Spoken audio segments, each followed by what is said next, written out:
Whiskey Tube. How is everyone tonight? Hope everyone is having a safe Monday night, fun Monday night.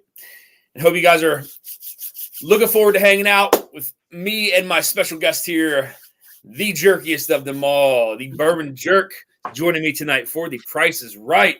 This is going to be a lot of fun, guys. This whole series has been kind of fun, and I know I've kind of said before that at some point, the price points of the bottles might have to change in order to be able to find bottles and stuff, because eventually I'm going to run out of under $30 bottles. It's just a matter of time. So, and I don't want to send you something that's like, bottom of the line, bottom of the barrel. So I want to send you something good.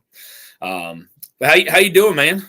I'm all right, man. You know what's interesting? You said your collection might be lacking for the under 30 bottles. I had to do a little bit of searching up and down the shelves here to find anything that would be interesting. I think because I don't have too many to choose from at that price point. That's where kind of the price point if this kind of continues on for a little while, you can always bring it back and all that, but at some point you're going to run out of. I mean, a couple of those price points. I mean, the above 150s are. I have more of those than I do the under 30s, but at some point you're eventually going to run out. So, thanks for hopping on here, man. This is going to be a lot of fun tonight. Again, I do kind of plan on rolling out with this series, and we'll see where it goes. But let me say hi to a couple folks here in chat. Actually, I'm going to go ahead and crack these and let these things air out. Okay, I'll do the same. All right, let these things open up a little bit. And for the people joining, why don't you tell the people where they can find you and some things that you have going on while we get started. We'll do it again towards the end. All right. Well, obviously we're getting close to the end of the year here, so we're going to have our top 10 whiskeys of the year video shooting soon. I'm still shooting content for the fantasy whiskey draft with Gentlemen in Whiskey. Nice. It's a nice channel if you guys aren't familiar with it. Bourbon of the Week is in that one. Whiskey Break and Bourbon Besties, and I think there's one other guy that doesn't have a channel. But that's a fun project that we're working on. Those guys have some videos out. I think for the most part they're shorts right now, just like mine. But there's some interesting bottles in this collaboration. So those few things. I got a video that I'm working on that I hope to have out this weekend with a special bottle that I was able to score. Thanks to a favor that a friend did. So that's exciting. I'm intrigued now, man. Yeah, it's a good one, dude, and nice. It's definitely going to be in my my top 10 of the year. Okay. Yeah, I don't know about you, but down here or up here rather, I don't really see a lot of the the allocated stuff like B-Tax and whatnot. And if I do, it's on the shelf at 4 figures. Yep. Tend to stay away from those. But yeah, there were a few things that I was looking for this year that I was able to obtain, fortunately, so I'm happy about that. But nice. How about you? You gonna have some end of the year stuff coming up here? Yeah, I'm probably by the end of next week. Mm-hmm. I'll probably wind up. I was thinking about doing a couple different ones.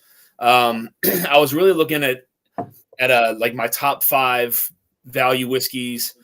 Mm-hmm. I really wanted to do like a single barrel, like my top 5 or top 10 single barrels that I've tried this year. Yeah.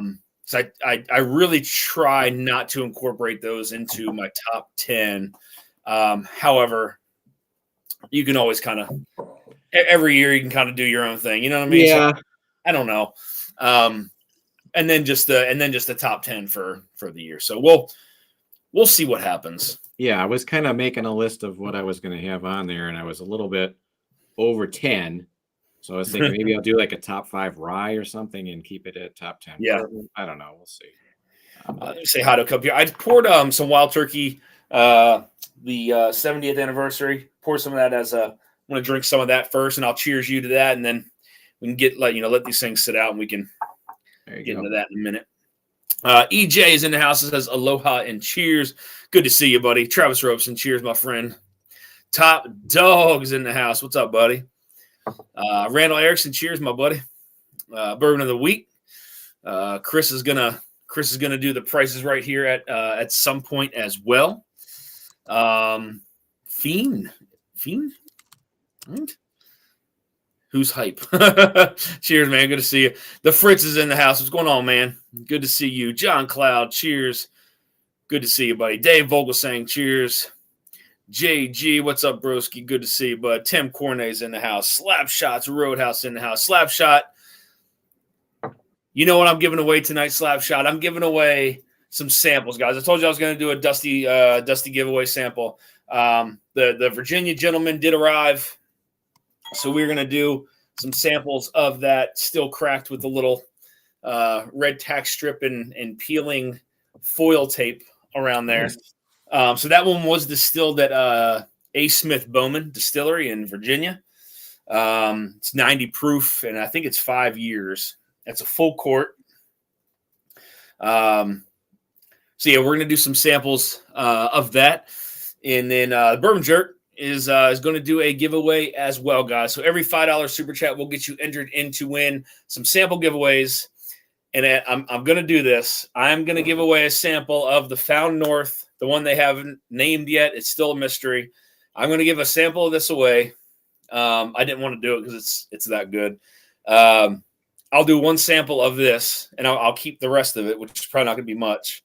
But that's the minimum age stated at 15 years, 123 proof. And they're going to come out with the information on this here at some point. So very excited to see that this is a bottle for me just from tasting this, and I'm going to go back and taste it again. That is a must-buy. This is a must-buy, in my opinion. I'm interested to see what other stuff is in there with that age statement being. I agree. Again, I don't know, but I know Jason and I, when he tasted it, I think we both came to the conclusion that there might be some kind of rum finish potentially in there, but could be way off. Who knows? Jeff Perkins in the house. Cheers, man. Good to see you. Prescription Bourbon. What's up, my friend? Cheers, buddy. Also, let me know about the shipping on that bottle too, so I can get you that total. Cali Drams. What's going on? Tommy D's in the house. What's up, Tommy D? Peter B. Cheers, buddy. Good to see you. Prescription Bourbon says cheers, Dusty and Tom. Bourbon Jerk. Let's see here. Cloud JG, Slap Shot, Prescription Bourbon, Tommy D, JG, Slap Shot, Josh Fritz. Still scrolling. Still people rolling in here. Got 37 in the chat. Jeffrey Wack from Hello Again, Risky Friends. What's up, buddy? Good to see you, man. What's going on, Jeff? Hey, Williams, what's up? Tommy D, night nurse forgot to change your diaper. You seem a bit angry. Let's see. MC's in the house. Cheers. Good to see you. Whiskey Uncensored. This is the bourbon. What's up, bud? Cheers, man. Just came across a nice little Dusty Hall himself. GT Mustang. Holy shit. What's going on, man? God dang, I haven't seen you around forever. Good to see you. Good to see you, my friend. Eric Damaris. What is up, buddy? The one who kicked off the Price is Right. Cheers, Eric. Top dog getting into the super chats. Uh-oh. I haven't even reached that yet. So Paul P. Cheers, man. Good to see you. Goodness. Got a lot of cheersing going on. The Adam Shelton. Cheers, bud. Good to see you, man. Adam said he's going to do the Price is Right. EJ said he's going to do the Price is Right. I'm willing to do it with anybody. I mean, it's a fun game. Again, eventually I'm going to run out of $30 whiskey, and that's when I'll have to change it. So, Bourbon Engineer. Cheers, bud. Good to see you. John Cloud, Peter B, Top Dog, Adam Shelton, Eric Damaris. I'd love to hear that. What's going on, Paul? Cornet. Tom, can you play that D line? The Lions need help. It's not lying. Yeah, I tell you, they're still a nasty team, man. They're still a nasty team. Yeah, it's sad for me watching this season, getting to this point thinking it's our year, and then like boom, like every week the last month it's like 4 more guys are gone. Yeah. We're definitely going to be limping into the playoffs, but shit, anything can happen. Right? Hey man, you know what though? He has taken that team. I mean, I just remember watching him talk to that team, and he's like, I just need you to believe in me. Because he's like, I believe in every single one of you guys. And that was like that. I'm sure he saw, but like that was such a heartfelt talk that he had. That was the Hard Knocks, I think. Yeah. Yeah. Charles, what's going on, man? Good to see you. Scrolling down here. Man, a lot of comments. I can't even catch up. Cheers. And Tom Morrow, what's going on, my friend? Good to see you. Hope all is well. Let's see. Top Dog, Eric Damaris. Check out Paul's comment there, Dan. Which one? Generous Human. Let me see. I'm still scrolling. Paul P. Cheers. I have no idea what you're saying. Paul P. Top Dog. You might not be live to the comments yet, but you'll see it. Jay sells the Price is Right. Bob Barker will haunt your dreams. Oh, that's not good, man. I don't want anybody to haunt me. Cheers, man. Good to see you. Goodness, Paul, Travis Roman, you spoiled me. I don't want to do anything. Goodness gracious. Ed Williams just became a member. Cheers, Ed. Good to see you, brother. Thanks for stopping in, man. Top Dog wants a little bit of that action. I got to tell you guys, I got a coin being made right now. I'm still waiting for the proof. It's actually taking a lot longer than I thought. So I'm waiting to see what how that turns out. But the in it to win it is on there, man. It's happening. Top Dog, you are in it to win it, my friend. Appreciate that, buddy. Thank you. The price is wrong for Happy Gilmore. Here's Marty. What's going on? Huh? Marty's here, but now it's a party. There we go. Another one that was on The Price is Right. Marty, what's up, Marty? Marty, I tried to call you. I can just text you the info. GT Mustang in it with 4 entries. Cheers, my friend, and thank you, buddy. You are in it to win it as well. Sandeep Chima, what's going on, man? Paul P. Happy holidays to all my whiskey pals. Remember, life's short. Drink the good stuff. You're damn right, Paul. Here's that, my friend. Is that a Paul P-ism? I like that. That's a Paul P-ism right there. Paul, get your own coin out there that says that right there. That's a great one. That's a great one, man. Thank you for the super chat, brother. Appreciate that. Life's short. Drink the good stuff. That's it, man. Bourbon Engineer says be Top Dog. Cheers, man. Thank you for that. Appreciate that. You are in it to win it as well, my friend. Dan, I only showed 5 of 20 plus. I don't know what that means. What is it? I don't know what that means. I was in The Price is Right. Dusty, I'll donate a 6 sample pack or blind or finish with. Wow. Paul, that's awesome, man. All right, so we got Paul donating as well. 6-pack. All kinds of giveaways tonight. That's a great giveaway, man. Appreciate that, Paul. I will put that in there, my friend, and whoever wins, I'll get you that information. Tom Shanley is in it to win it as well. Cheers, Tom. I appreciate that. Again, guys, this Virginia gentleman, for anybody rolling in, so this Virginia gentleman, I just got it. It is a quart. This was distilled out at A. Smith Bowman a long time ago. This is a 70? I think it's a 74. So it was distilled in 69. Yep, distilled in 69 out at Fairfax County, Virginia. So it wasn't distilled at the current A. Smith Bowman distillery, but so 74, huh? Yeah, but then distilled in 69. So 40s tonight could be worse. Sorry, late Dan. Cheers, Marty. All right, goodness gracious. Dave's in the house. What's going on? Joe the Sample Guy, cheers. Gotta love those hieroglyphics on the Jerk's cleanse. Dude, that's such that glass that you have is really, really nice. I wanted to actually reach out to you and see who you went through to get those done. Oh yeah, I'll send you that information. Okay. Yeah, I appreciate that. Because I needed to reorder, and the guy, I messaged the guy I got him from before, but I've heard nothing back from him whatsoever. So I need to find another contact. So Sean Holtgray, what's up, dudes? Cheers, man. Good to see you, my friend. JG with the $5 super chat says, "Well, heck, I'll give this one a shot." Pun intended. All right, cheers, JG. Cheers, buddy. Appreciate that, man. Richie Z as well, my friend. Randall Erickson, cheers. Even Dusty did last week's winter samples get sent out? Yes, they did. Yes. Wait, what did you win? Did you win the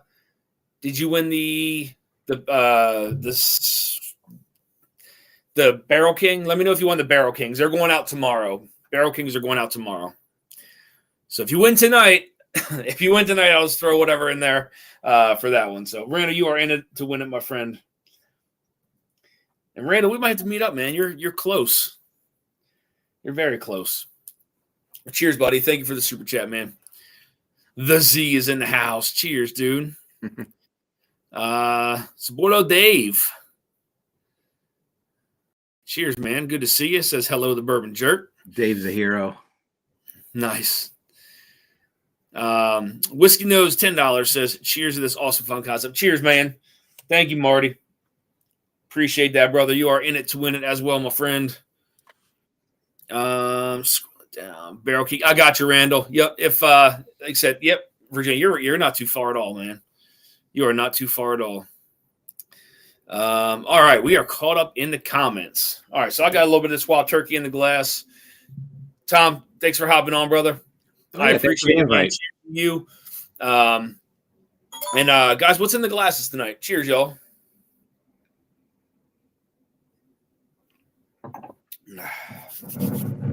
There we go. I started with this one, Dan. Oh boy, you're all right. It's about what I would go for as an opener, about 111. Okay. Nice right down the middle profile. It does have some interesting notes to it, and it changes as it sits. It certainly does. That is I think those Kelvin barrels really kind of play around with the whiskey inside there. So that's a great pour, man. Wait till you get a little bit of air in that thing, and it really opens up nice. Oh, I bet. I mean, I know the 70th anniversary wouldn't technically be considered a value whiskey, but I would disagree. I would say it is. Yeah, I mean, this is really, really good. I mean, this is a bottle I need to get a backup of because I really like this. And I mean, there's nothing wrong with the standard wild turkey. I just feel like that one is just like the spice, like that cinnamon and baking spice is just toned down a little bit. Yeah, it feels more well-rounded and yes. More mellow to me. Because I mean, to some people, turkey may come off a little sharp with the baking spices, obviously. Oh. Yeah, and like this one is just it's perfect. It's toned down a little bit. Like you said, it's more well-rounded, a better balance, more fruit forward a little bit. I'm really liking it, man. Whiskey Nose. Cheers, Jay the Legend. Having Boulder Spirits cast strength bourbon in the glass. Nice. I haven't gone back to that in a while. All right, Joe the Sample Guy's got some Boulder Spirits in there. What else, guys? What's everybody drinking? Stranahan's cast strength from nice, Tom.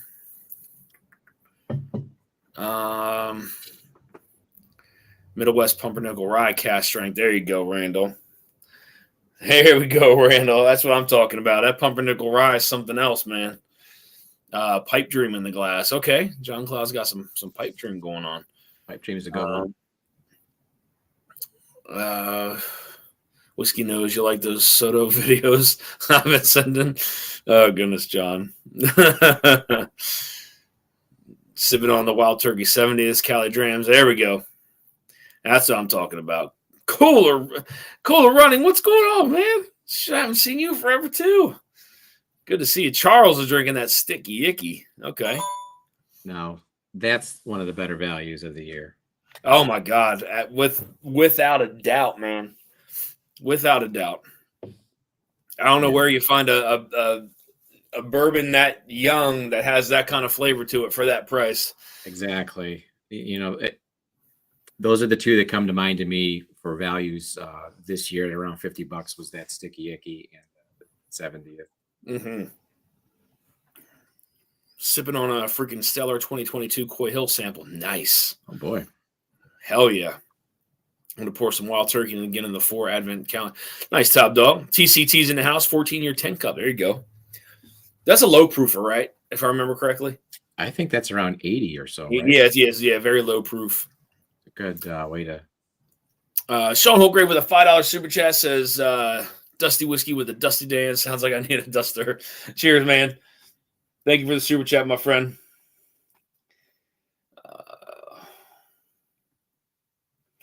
All right. You are in it to win it, buddy. Thank you. Drinking tea, regretting my choices from Sunday. Oh, goodness. Yeah, you were drinking. Yeah, quite the collection there, John. Oh, yeah. I think I saw your Instagram posts, John. 155 proof, Paul? What? Holy crap. Coy Hill won 155 proof? No, that's not one from this year, I'm guessing, right? It's usually lower from what I noticed this year. That's good. I mean, I've only seen one that was like 140.7 or something like that. Wow. Pipe Dream 101 proof. Okay. I heard about the new Pipe Dream 101. Can't wait to try it. This choice, especially the food looked amazing this weekend. Yes, those pictures did look nice. That's for sure.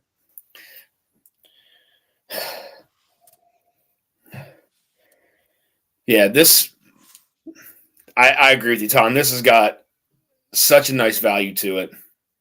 I still have not seen it here in Michigan. Marty sent me one, hand delivered, of course. Who was it that reached out to me and said that they can find them? mean, so you don't have one at all? No, Marty sent me one. Okay. But I have still not seen it here in Michigan. I think they've popped up and have been snapped off the shelves. Some of the stores post on Facebook or whatever, and they're gone in minutes. So I've not even seen one here local. He said it. Paul said it's from 2022.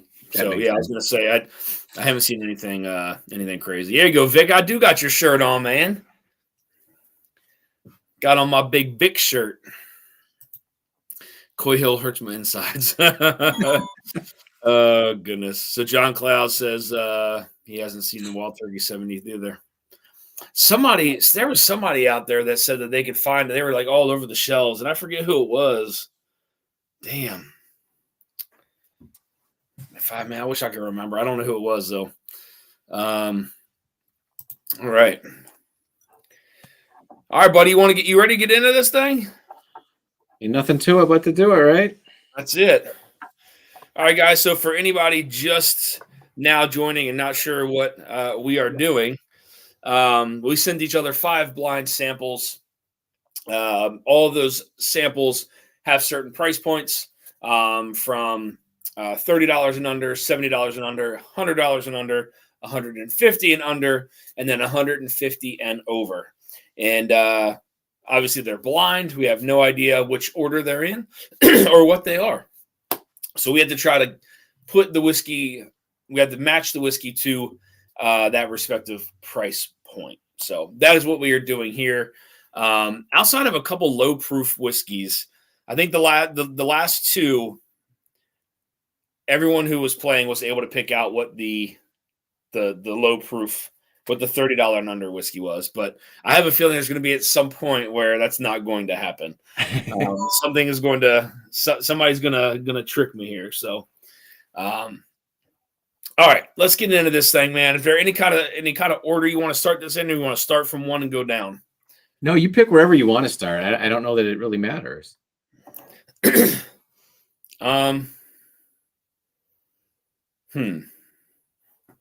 Let me see. Yeah, let's start from 1. Okay. Let's start from 1. Cheers, man. Thanks for doing this, buddy. Oh yeah, for sure. I did put some thought into it. I had to, kind of go back and forth. I changed my mind a few times on a couple of these, but you got some interesting ones that be a bit of a challenge here for you. All right. This one already off the start smells like there might be some kind of finish to it. Maybe. We said the price is wrong, bitch. Good. I want to say one of these looked a lot lighter than the others, but now that I'm sitting here, I don't know that I can even pick it out. Tommy D says the Bears suck. Biking Bourbon, cheers. Good to see you. Jerry Black's in the house. Cheers, man. Good to see you.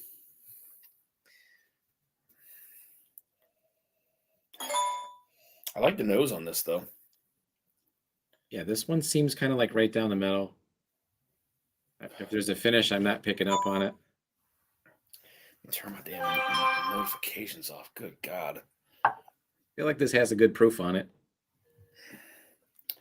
I forget what the proof is on here. Okay. What is the proof on this bottle? Okay.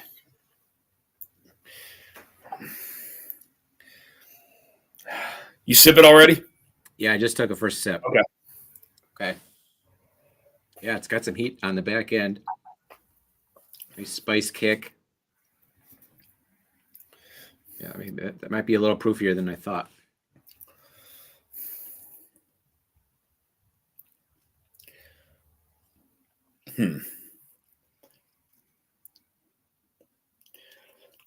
That has a very interesting note to it. It's like a spice cake meets, what is that?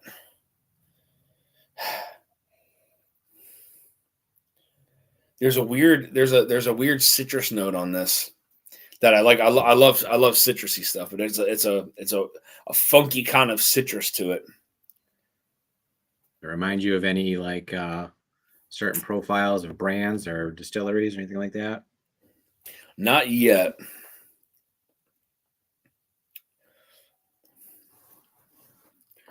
Yeah, I almost want to say like this feels like an Elijah Craig barrel proof. I know some of these were toned down a little bit and improved. Like, wasn't there one that was about 118, 120 a few years ago? Which one was it? Maybe like A122 or something. Oh yeah, one of the lower proof ECBs. That's kind of the vibe I'm getting on this one.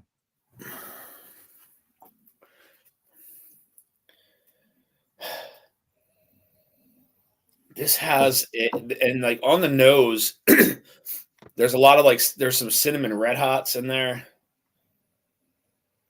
but it's also this really sweet what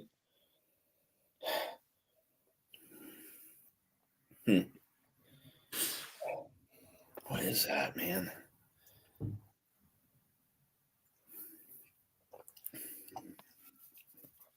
Proof feels like it's around like the 108 to 110 range on that, maybe. Not too spicy, but it could be the baking. There's definitely some baking spices on there, and I'm wondering if that's where that heat is coming from. Huh? You already got me funky here on number 1, man. Darrell Stewart, what's going on, buddy? Good to see you, man. The Whiskey Saint.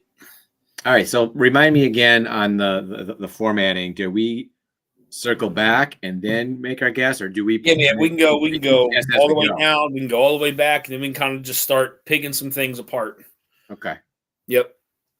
All right. Yeah, because this one is like right down the middle. I'm guessing like about 115, 118 proof.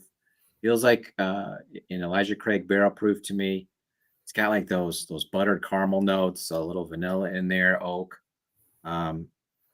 Just stuff that I would consider like right down the middle in terms of flavor profile that I like. Okay. Like I said, this one I'm thinking like 108 to 110 proof. Nice baking spices, like a citrusy kind of funk to it. I don't know what flavor profile. I'm gonna have to circle back to that and see. I'm not certain on that one yet. All right, into number 2. Ooh, got a little bit of some dark fruit on that one. Ooh, yeah, this one is a much different nose than A. Much more fruit forward.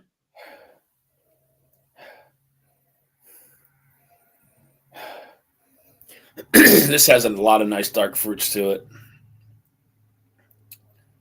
It's oily. Let's get like a crafty note on this one. Maybe like cereal grains. Okay.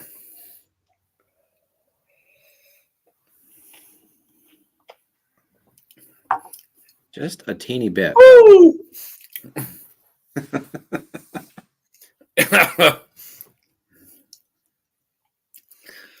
Whew. Okay. That's got to be a high proofer there, man. Wow.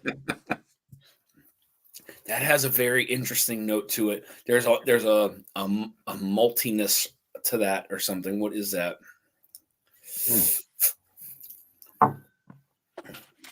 Man, that's really coming through.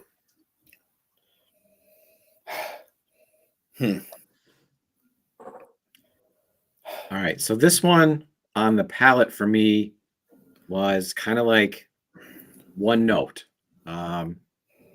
like just kind of like vanilla or caramel, like in that on that order.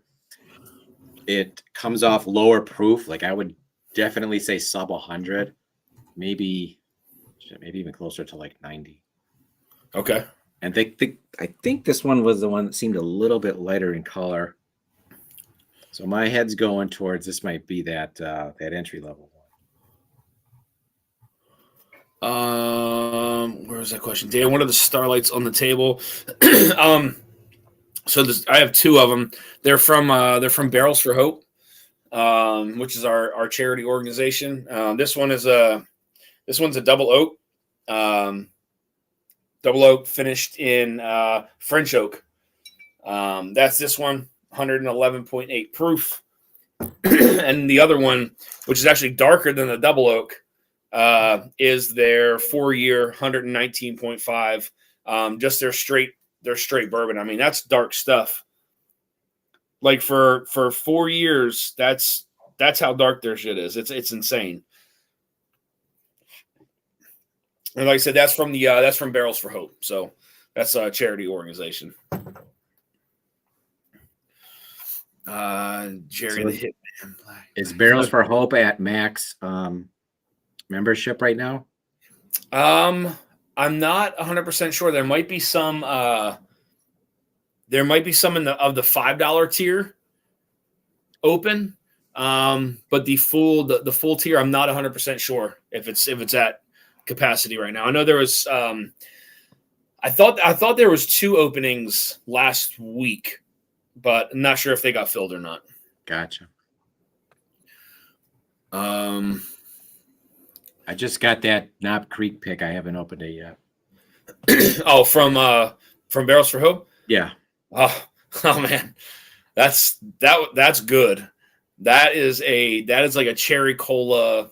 That's like a cherry cola bomb, man. I think I'll tell you this. I think I had so many Nashville Barrel Company picks this year. I don't think I've opened the Barrels for Hope one yet either. Well, which one? The 5 year? Yeah. I haven't even opened this one yet. Yeah. That is it's supposed to be Tennessee Distilling. It's who's stuff that is. So, Well, a few of those from this year are going to be hard to top. I'll tell you that. yeah, I mean, there's definitely some good stuff, man. I remember Josh, Lance, and I picking that Knob Creek, and I mean, it was the absolute standout of the bunch. It's just it's a different profile than you would typically get from Knob Creek, but it is such a cherry cola bomb. It's crazy. All right, I like it. So I got it. This one has to be close to 130 proof. I mean, got some kick to it. it definitely has some kick to it.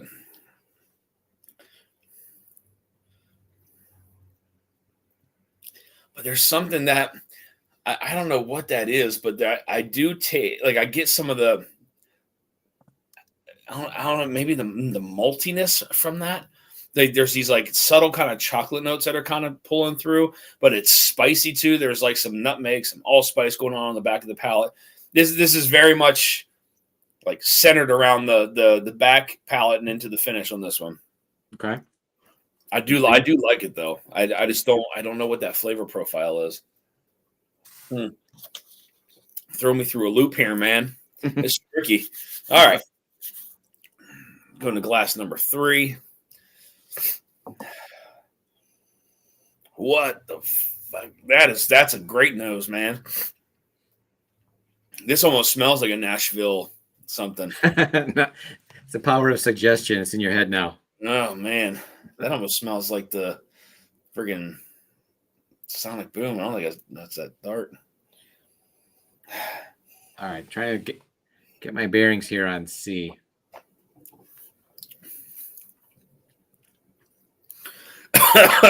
Whoa, dude. Whew. Holy shit. Either that is like that's like every baking spice under the baking spice realm, or that is like hot. That's almost like numbing my tongue, man. Holy moly. What is that? Dark Arts, good brand. Seen a few bottles on the shelves. And a Sherry Garcia came in as an allocated, so I grabbed that. I've not cracked it yet. See, I like the after profile of that. It's like a twist on like juicy fruit gum, just spicy. Dark Arts is I do like Dark Arts, John. I have 2 behind me from Barrels for Hope as well. One is a Oloroso sherry finish, and the other is a white port finish. Both are really, really good. I mean, that's definitely an up and coming brand. However, they do have. So I have seen some of their stuff that's a little higher aged. So I'm assuming that's sourced. Not 100% sure where that distillate is from. If it's from them or if it's sourced, I don't know. I'm not too familiar with Dark Arts, but I wasn't there on that pick.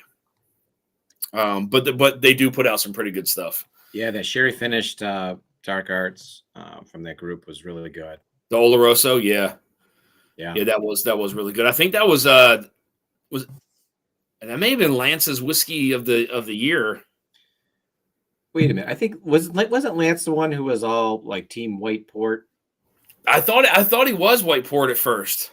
Okay, so I know there was like a divergence between a couple of the members there in terms of which one was better. Yeah. I always gravitate towards sherry, given all other things being equal. Independent Joe, what's going on, man? Take your time. Got to crawl before you walk. Tiffany Ansel, what's going on? Cheers. Good to see you. I've had lots of good stuff from Dark Arts, Independent Joe, Bazooka Joe. Let's see here. Sherry Garcia is a 7.5-year Oloroso finish. Okay. Yeah. That sounds like a good one. Man. Yeah. I really like the nose on C. This sounds very smells very familiar to me. There's like this like underlying fruit note on here. And I can't tell if this is like a high proof rye. Like it has this is hotter than 2. I think you're going to be interested when you see what these are.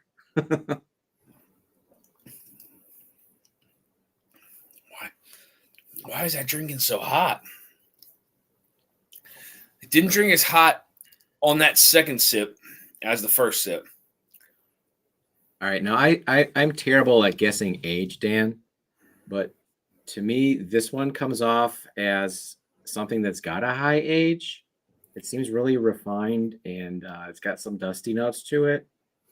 Not too high in the proof, so I'm kind of wondering if it's like maybe one of those higher proof, or I'm sorry, higher age, lower proof bottles like 10 cup 14. No. I was gonna say like KC 18 or Elijah Craig 18. Okay. You know what I mean? Like one of those ones that's real high proof or high age, low proof. Real nice.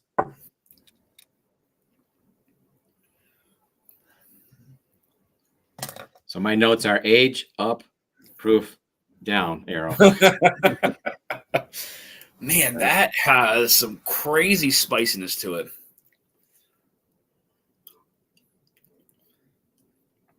Like that sits on your tongue, and it just sits there and sits there and sits there. So between 2 and 3, do you have one that you prefer more than the other? I'm gonna go backwards before I make that decision, because they both have flavor profiles that I like. Mm-hmm. I don't know which one I like more, though. It's hard. I feel like this one drinks hotter than that one. 3 drinks hotter than 2. But it could be one of those. 2 could be one of those sneak ones. I mean, that kind of drank warm. But it doesn't feel like it drank as hot as that. Okay. But I could be wrong. Gia Marie, cheers to you. Good to see you. Ordered that maple syrup Aberana finish dark arts. Oof. That sounds like a lot. Yeah. That sounds like one of those pastry stouts. There's a place called Paris Baguette or something like that just opened up near one of the places I go, and man, you talk about some pastries. Holy crap. Oh, Man, yeah? their stuff, oh my God. Their stuff's crazy. I have a couple different, happy to send you samples. One's French oak, double oak, others barrels for hope, port not finished. Does it have to be below $30? I thought. I mean, preferably. And the issue with that, Josh, is like different markets are going to change, right? That's the hard part about it. Is, you know, in my market, one of these bottles could be 25, but in somebody else's market, it could be right at 30. So it's kind of tough. It just depends. As close as you. Yeah.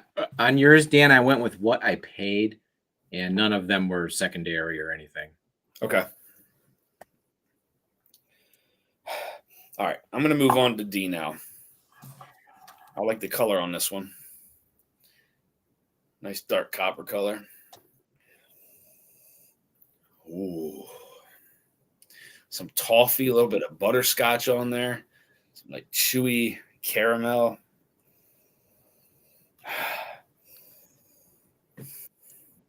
What's interesting to me is sometimes when I do, line them up and go one right after the other, they tend to run together a little bit.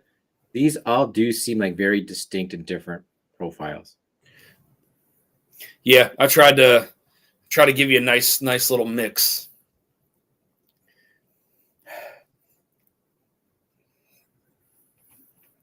Yeah, this one's like real fruity, like orange peel is what I'm getting on that one. Man, that's good. And this one is way thicker than anything else.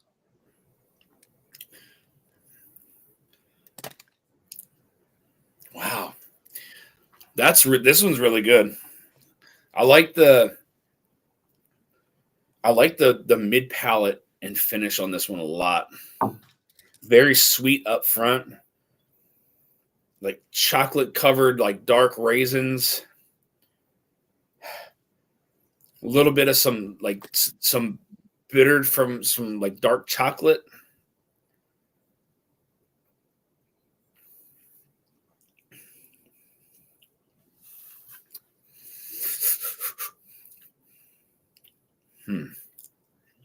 Man, that just sticks all around the palate too. That's good, man.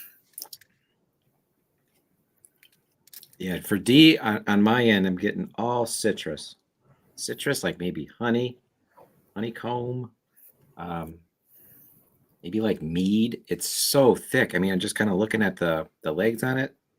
It's not even, it's night and day between the first three. It's crazy. You said honey. I'm getting like now I get like a dark honey after finish on this. Oh man. Man, that is good. Randall, Randall, or it could just be I'm pulling it out of my ass. Roscoe P. Coltrane, what's going on, man? John Cloud, I never turned down samples. Just picked a Copper and Castle Gar blend and a double oaked. Nice. Tom is in the zone with all his notes. He wants to win the night.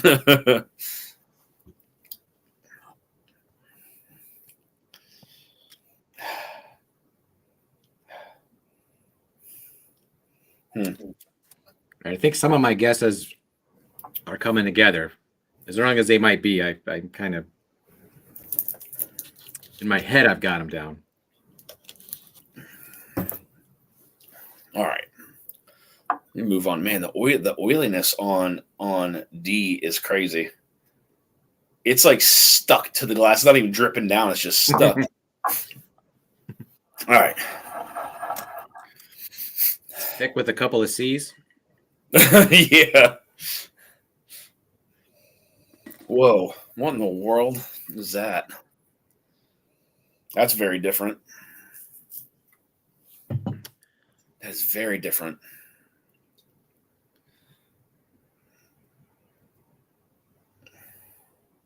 To be very honest with you,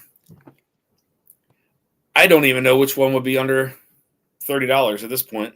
I mean, I haven't tasted this one yet, but are you on the number 5? Yeah, I'm on number 5. Okay, all right. Oh my goodness, Ed Williams, good Lord, sir. Ed Williams, $100 super chat says, "Dustin back. Thanks for all you do for the community." Ed, that's crazy, man. Hey Ed, thanks for all you do for the community. Yeah, buddy. That's dang Ed. Thank you, man. I appreciate that, man. Thank you. And you have your samples. You have your samples coming out there too. So, thank you, Ed. My goodness. Yeah, Ed, your package went out today too. All right, now I'm coming back to the last one here, Dan. Are you on the last one too? Yeah, I might be getting nose fatigue because I can't smell anything.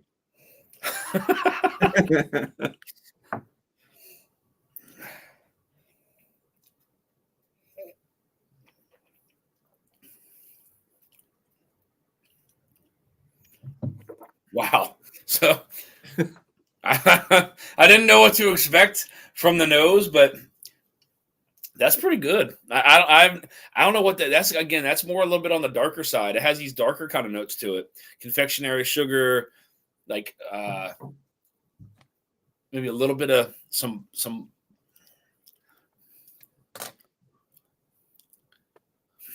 What is that? That's an interesting note, and I get that from like a French oak. It's this spicy oakiness. So French oak for you, what does that translate into? Like what notes? It's a spicy. It comes off a little bit more spicy, but it's like a very distinctive kind of spice note that I get across those. I don't know why I tend to get like a light cherry when it's a French oak finish, or what I equate to it. That or this, it's that or it has a different mash bill to it. Something's different about that mash bill. It's one of the two.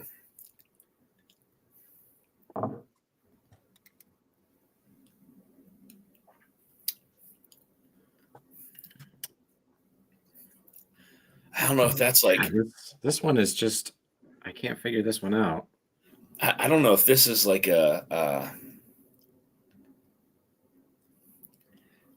like something that's like a bloody butcher corn, or has some kind of unique note to that.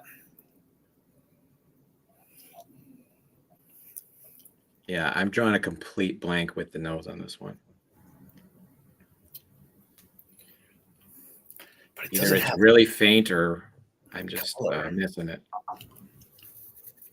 Man, I am completely torn on this. I don't know.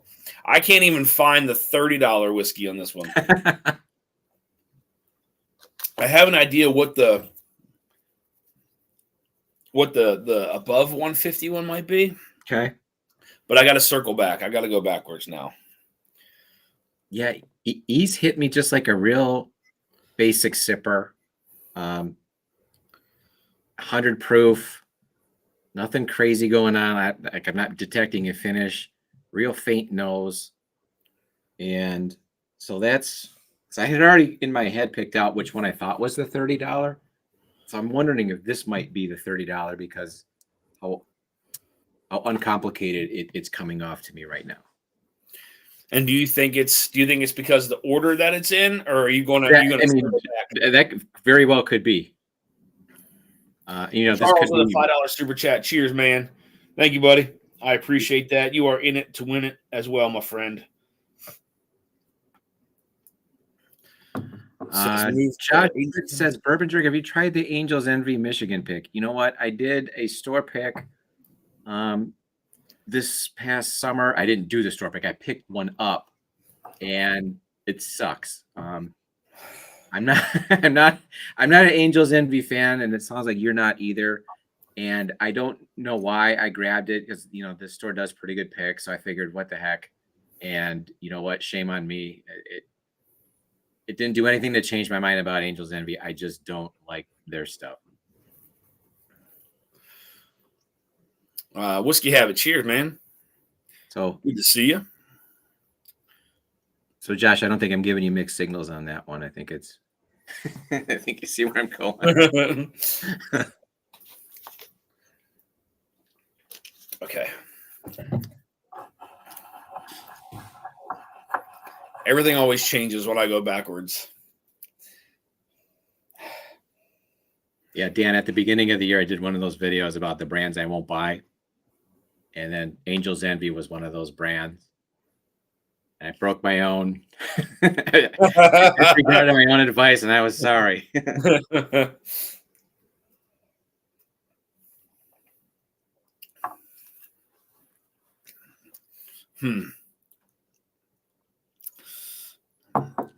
Callie Dram from the $20 super chat says the hype is real. Wild Turkey 70th crushable. Oh my God, without a doubt, man. Sure.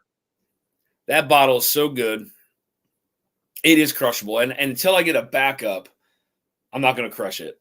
So until I get a backup, I'm not going to crush it. But yes, I completely agree with you. That bottle is absolutely crushable. I'm kind of in that same boat. I would probably grab that first thing on a night where I was going to have a few pours, but I've only got the one bottle. That's it. Yeah. I'm trying to make it last. Yeah. I mean, it really is good. It is is a bargain buy. I mean, and once it's gone, it's gone. They're not going to, they're not going to make any more of it. It's going to be gone. That'd be cool if it was something they released every year. But I was saying before, man, I think Wild Turkey has had probably one of the best years out of any distillery. I mean, from the 15 year to that release to the 13, the single workhouse. I mean, how do you top that? Those are all real big hitters. The only gripe I've got is with the single rick house and the price point. I mean, I get the 15 year and how they price that one. Same with the 13, but yeah, the single rick house, I can't figure out why that's a $300 bottle. Yeah. And that's actually one I haven't. Did I try that? Somebody brought it to the Bardstown share and shared it, and it was really good. Don't get me wrong. Yeah. but not. not. I mean, for $300, I was maybe expecting a little bit Yeah. more or something different. I don't know. So that's how I feel about Booker's. Never again. But I hear this 2024 03 is good. Oh, goodness. Yeah, Booker's is one of those ones that oh no. Did he say Booker's? Yeah, he said never again. But I hear this 2024. Yeah, it doesn't seem like a real good value with the age statements on those Bookers. I wonder if you're paying for that fancy wood box more than you are the liquid.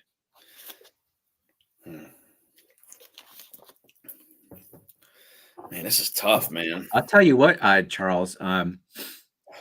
As far as people buying up Bookers up until this year is something that would fly off the shelves here in Michigan.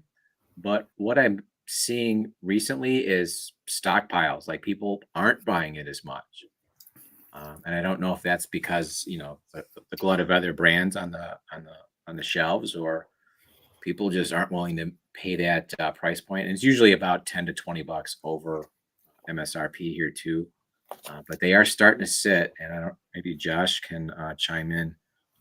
But some of the stores where I would never see it now, they've got cases and cases sitting out. Yeah. He says, John says, I'm okay with the little books. Yeah. Mr. Jiggs is in the house. What's going on, man? Cheers, Jiggs.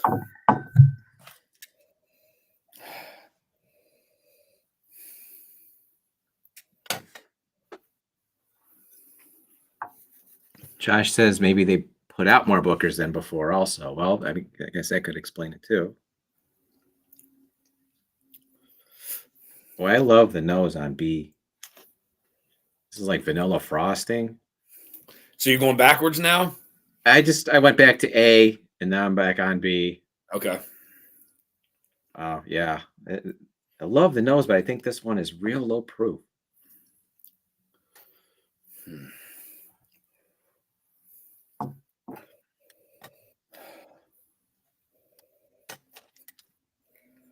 Okay.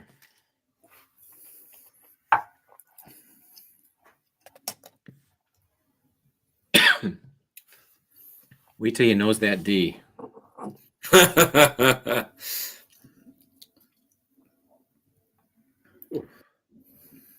Man, what is that? Is one of your giveaways this flight, Dan? No. So for me, for tonight's giveaway, I'm doing some samples of the Virginia Gentleman. Right. That just came in from A. Smith Bowman. It's distilled in 69, bottled in 74. I haven't even cracked it yet. It just came in the mail today. So, and I'm going to do a 1 ounce sample of this Found North. I didn't want to give it up, but I want to let someone try it.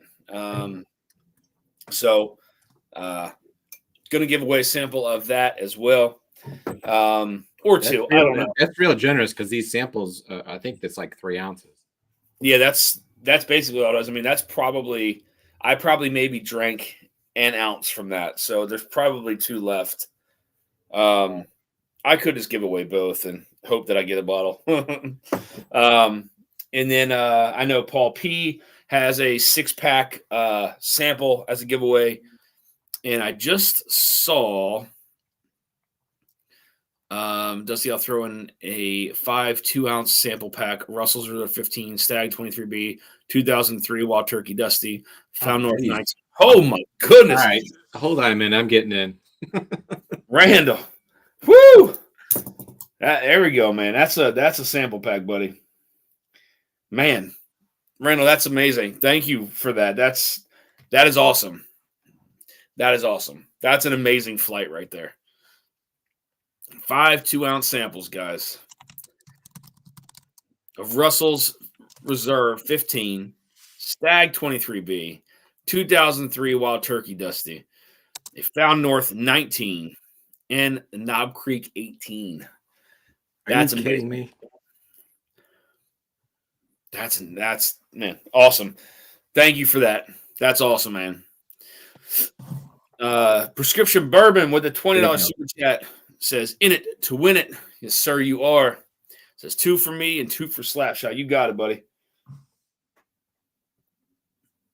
So Slapshot got 2. Prescription bourbon with 2. Cheers, DMC. Cheers, buddy. Thank you, man. Thank you for that super chat. Like I said, let me know what the shipping cost on that too, so I can get that over to you. Dan, have you ever done a live on all the really old stuff you have? I couldn't, to be honest with you, man. I have too much. I mean, I have just the stuff I have here is all just right behind me. I mean, I have some that are stashed away in a cabinet here, but the other stuff's at the other house. So, and bunkers and stuff like that. So it would be too. It had to be broken down into like a multi part series to go through all that. Plus, sometimes I don't like to draw out all that kind of stuff either, just because it's a lot, and it is cost quite the penny for all of that stuff. So just the 1909 alone overhaul was $5,000. So like, yeah. So like there's stuff in there. It would take a while, but I don't know. I don't want to say no, but I don't want to say yes either. So just send me the address of the winner. I appreciate that, Randall. Thank you so much, man. All right, Bourbon Jerk with the $20 super chat. You are in it to win, my friend. In due to Randall and Paul P. Cheers, man. Thank you, buddy.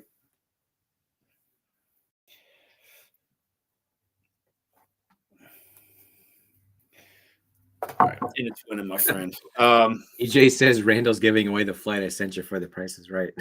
The Bourbon Engineer with a $10 super chat says 2 more, not for Top Dog. You got it, buddy. Thank you again. I appreciate that, man. Cheers. EJ with a $10 super chat. So Randall's giving away the flight I sent you for The Price is Right. Oh, goodness. Cheers, EJ. You are in it to win it as well, buddy. Cheers. And I'll let you guys know when those coins are done. I know the shipping time is fairly short. It's just the production time seems a little long. But I'm going to make sure that I'll let all the patrons know and all that too. So have you tested them to see that they don't fall into the glens? Yes. That's the first thing I did, man. I was like, what's the size of this thing? Can it fit over top of a glass? Yeah, I got you, Josh. No, again, I don't want to rule it out, man, but like sometimes you just don't want to go and throw stuff out there. Like, I mean, trust me, there's guys out there that have collections above and beyond me. And I know a handful of them.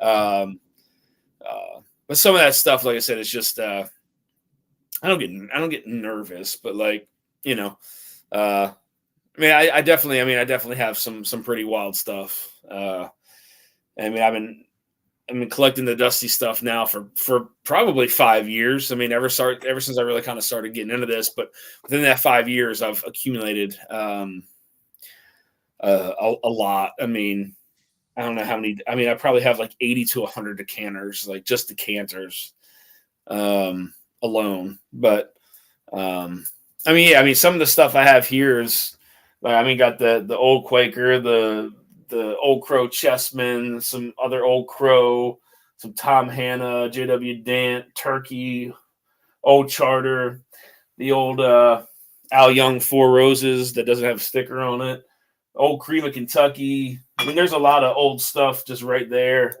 But that's just some of the stuff I have here. I have some stuff in a little bunker downstairs too, but and then some stuff back at home. So, Joe Graves, what's up, buddy? Good to see you, man. I appreciate you stopping in. Whoa, man! When I go to B and smell that when there's nothing in the glass, that's wild. Yeah, I'm struggling on this. I thought I had a few of them picked out, but I'm second guessing like basically everything.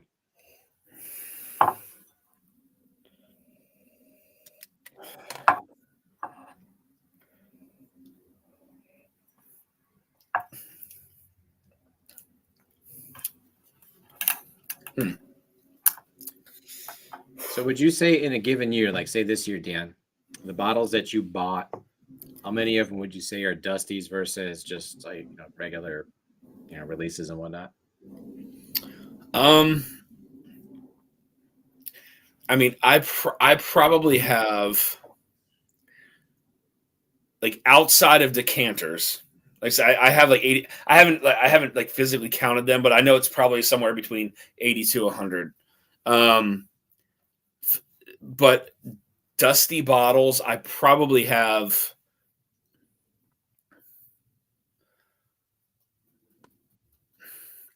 I want to say maybe 200. But that's not from this year. No, correct. That is not from this year. Right. Probably somewhere around 200, give or take. If it was anything, it'd probably be maybe a little above that.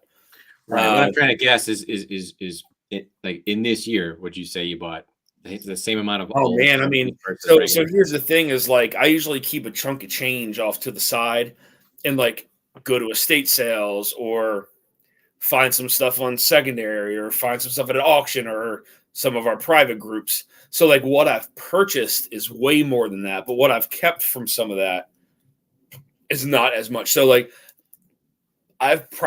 this year I probably bought goodness,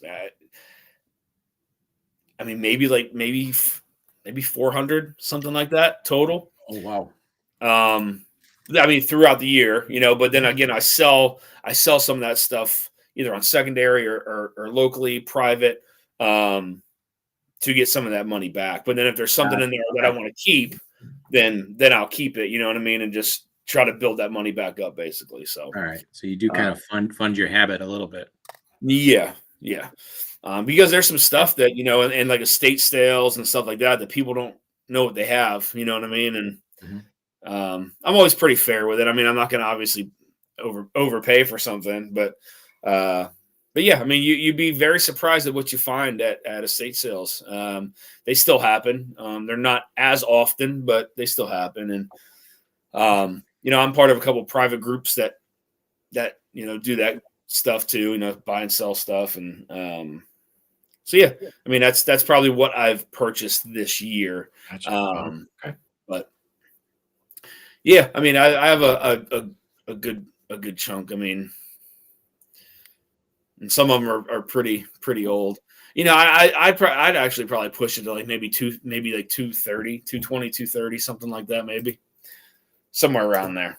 But tomorrow night's flight on Independent Joe is on. Set your reminders. Independent Joe versus Jason in the Messenger. That'll be cool, man. That should be fun. That'll be really cool.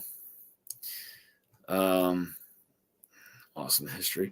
Yeah, Josh, the history on some of these things is really fascinating. I mean, as you know, a lot of the older whiskey has passed through so many different hands at some point, and I mean, through like general distillers and then national distillers. And I mean, when these things kind of went through, pre-prohibition and then going into, past that, like all these new startups started. And I mean, there's just, it's fascinating to see who like some of the modern day people are. And, you hear all the big names in the industry from back then and like thinking about what they had their hands in and who they worked with and who they taught and the lineage of some of the people. It's really wild, man, when you really kind of nerd out on it. It's always more bottles than you think. It is, Paul. And it really is. That's why I rounded up a little bit. I wanted to say maybe like 230. And then with the decanters, that'd probably push me about like 300, 310, something like that. So that's, but all right. I'm going to pour Drifting Drams. Cheers, guys. Hope Houston's treating you well. I'm just going to pour a little bit more in each glass, and I'm going to go through one more time, and then I'm just going to go through in my head and try to pick these out now. So I honestly don't. I'm going to go through them a third time and change all of my guesses. I forget which one it was. I want to say, was it E? E kind of tastes familiar a little bit. I don't know if that's a bottle that I may have, but definitely familiar profile to it.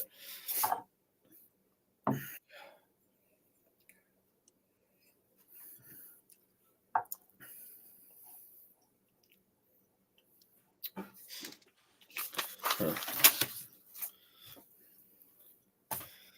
See, now going back to A is, man.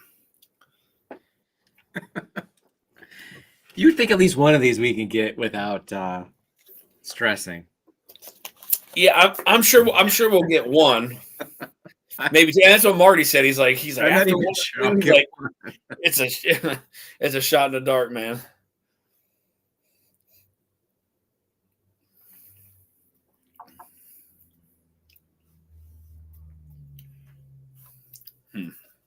There you go. Josh Fritz says, Dan, it might be time to write your own history picture coffee table book. That'd be good. That'd be pretty neat. Just based on what I'm hearing, I mean, I'd read it. Yeah. That would be pretty cool. I see, like I know the history behind a good chunk of it, but not all of it. My buddy Kurt, he really knows the history behind all that stuff, man. I'd have to make sure that information is all accurate before I did anything like that. But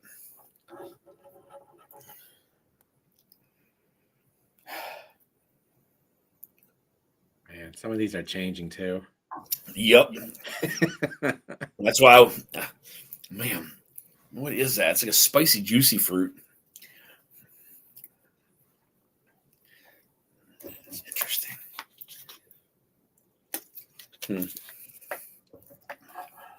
Dan never ruined a good story with the truth. I guess as long as you make some disclosures that if it ain't true, it ought to be. Yeah, I mean, you gotta. Yeah, I mean that's one of those things that like you really got to be on point with your stuff because there's people out there like, let me flip through my book and disprove you here really quick. There was that guy, I think his name was Dominic, that wrote that book on the Blantons. Yeah, Jason had him on last year. Yep. And I got that book, and I mean that's like it's a fucking treatise, man. Yeah. That's what I mean. Like you really got to be time and effort into that thing. Yeah. And I mean, here's the reality of it is, I mean, there's just some part of that history that's been lost.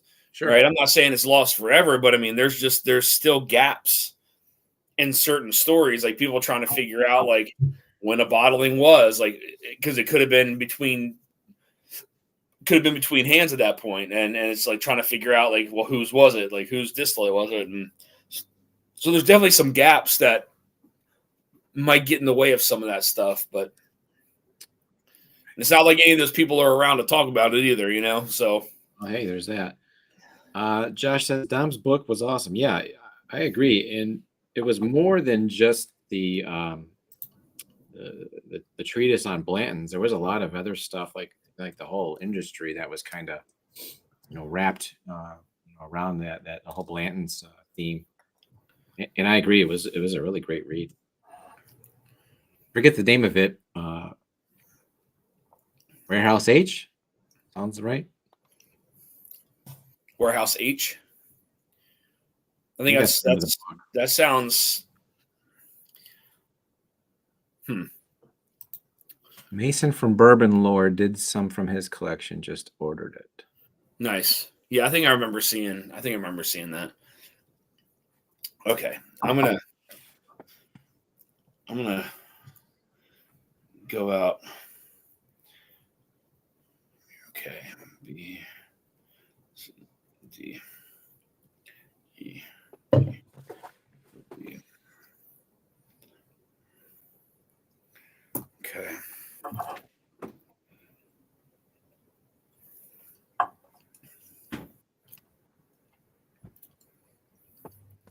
Man, what the hell is that?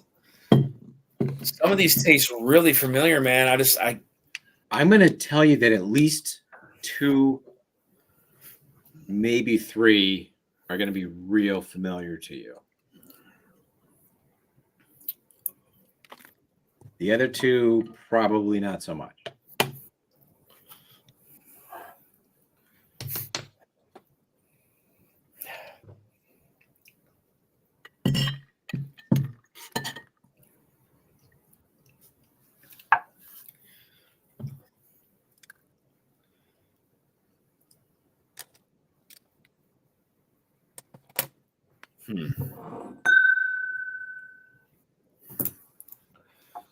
You have guesses already? I do, such as they are. I can tell you that I've got two favorites.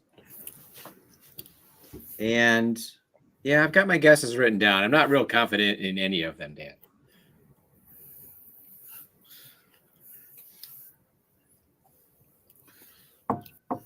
That spicy, juicy fruit is very interesting. That has to be a freaking rye, man. All right, so let me ask you this: out of the 5, do you have a favorite? Man, I really like E. Okay.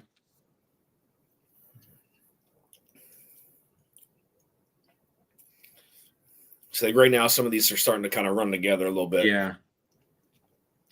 Going back through them, my favorite, I think it's B.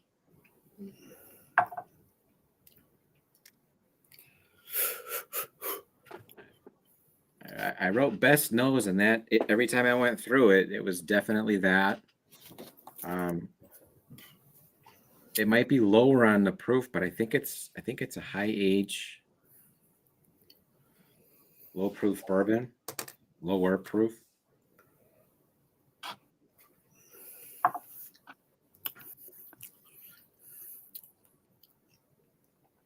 See, C is really good too, or 3 is really good too, though. Like the spiciness has toned down a little bit.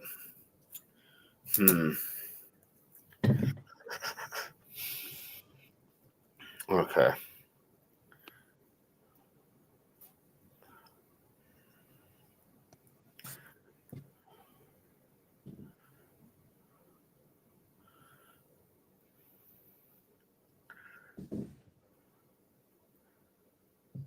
Okay. I think I have my guesses. All right. I don't even think I could. I don't even think I could bottle call anything from here. I think I've got 2 bottle calls, and I'm sure I'm way off, but I at least have some notes as to 2 of them. See, A gives me like it's not nutty, but it's like there's like some almond in there. Man, I don't know.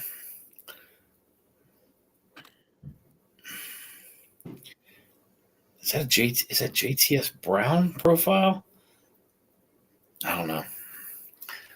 Man, that's like my only guess on these. This is tough. Cheers, everyone. Don't forget to hit the like button. Cheers, buddy. Good to see you, man.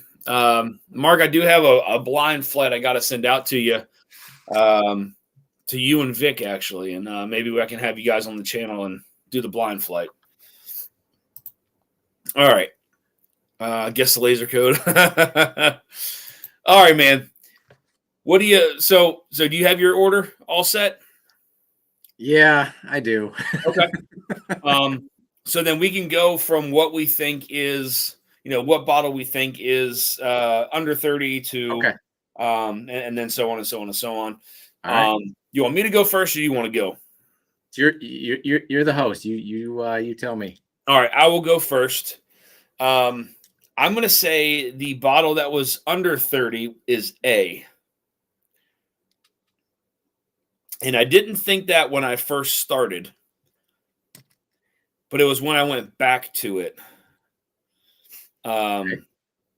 I felt like because that was the first one I drank. It came off a little bit spicy, not super spicy. But then by the time I got back down to it, it definitely toned down a lot. It has a profile that reminds me a little bit of Heaven Hill. That's all I'm really kind of. And again, it was. I think I said it was like 100, maybe 108 to 110 proof. Could be lower now because that was the first one that I sipped on. But I'm going to say the under 30 was A. Okay. All right. Which one do you think was the under 30. Okay. All right. So for me, the one that seemed like it was going to be the under 30 would be E. Okay. And my notes are real faint nose, easy sipper, uncomplicated, lower proof. As far as profile goes, it reminds me of Four Roses, because it was real soft and mellow. So I wrote Four Roses, either small batch or I think they call it yellow label. Okay. As a bottle guess. But that's what it was coming off as to me was E. Was Okay. the All right. So I will do the reveal. Okay. And you can do so. So your under 30 bottle, it was incorrect. But this one was the Remus 8. That's 101. E. Yeah, 101 proof. Wow. Okay. Yeah. And this one was that's about $100, right? Yeah. Yep. Wow. I was getting no discernible nose on that one at all. Well, it is very, to your point, it's one of those whiskeys in a blind that it just doesn't work. I think the low proof of that is what throws that whiskey off completely, especially when you're up in a blind. But yeah, I mean that was definitely the least interesting, least complicated. Now, had I started with it, it may have been different. But I know you ended with that one, so that could have done some damage to it too. So, all right. Well, so let's talk about you, my friend. Okay. All right. So you guessed number 1 was the under 30. Yes. And some of the notes that I wrote down were maybe it's a Heaven Hill profile, and you said lower proof, kind of going back to it. Citrusy, baking spices, and here's why you're good at this and I'm not. That is Elijah Craig's small batch. Wow. Okay. So your initial reaction, I was like, wow, he has no idea what this is. But you work back towards it, and at the end of the day, I feel like you kind of solved that puzzle, that you solved that Rubik's Cube. So cheers to you on that one, my friend. Well, what's the price on those? I don't even. Small batch Elijah Craig here are like $29. Okay, so that was the under 30. Yeah, 100%. Okay. And proof on it's 94, so it sounds like it's drinking hotter. To me, that one's always been a little sharper than the I think point. That's probably what it was, to be honest with you. And it's kind of weird because I came off of the turkey after. Well, I did the turkey first and then that, but it definitely had a little bit of sharpness to it, because at first I think I said it drank like 104 or 108 to 110 or something like that, I think on that one. But then as I worked backwards, the proof definitely came down a little bit, and I was kind of comparing it to like some of either these two or these. So I can't remember now, but one of these two sets definitely has to be a major increase in proof. So. Okay. All right, so A was okay, or number 1 was. So I would say you nailed that one. You even got the distillery, so good job on that one. What would you say? Or so I guess I'll go. My under $100, under 100 would be letter B. Letter B. Let me go back really quick. See, letter B is one that tasted familiar a little bit. Mm-hmm. This one did feel like it drank a little bit higher proof, 116, 120. Profile though, I'm not picking up on a profile that I could think of off the top of my head. It's definitely not turkey. I don't think it's Buffalo Trace. I would say there's a slight little citrusy note to it that would say maybe it could be some MGP, but that's all I got, man. That's it. Okay. All right, we'll circle back to the reveal. Okay. All right, but that was number 2 was your under 100. Yeah, number 2 was my under 100. All right.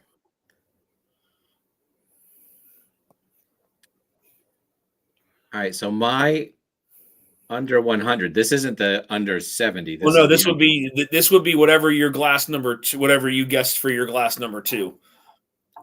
I just did mine in order. This can be whichever one that you. This could be whichever one that you think number 2 was. It doesn't have to be the under 100 one. All right. Well, I'll tell you what. I'm going to go back to A and say that this was the one that was under 70. And to me, my notes were very familiar. Lower proof, Elijah Craig, barrel proof, like maybe A122 proof, somewhere between 110 and 118.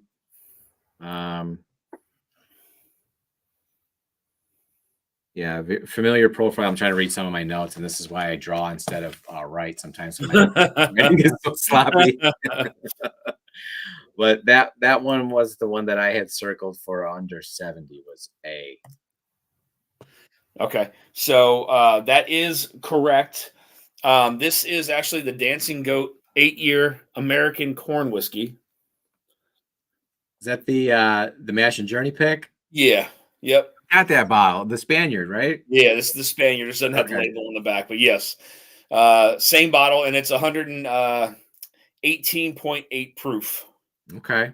So you were right there with your proof. And did they distill their own, or is it sourced?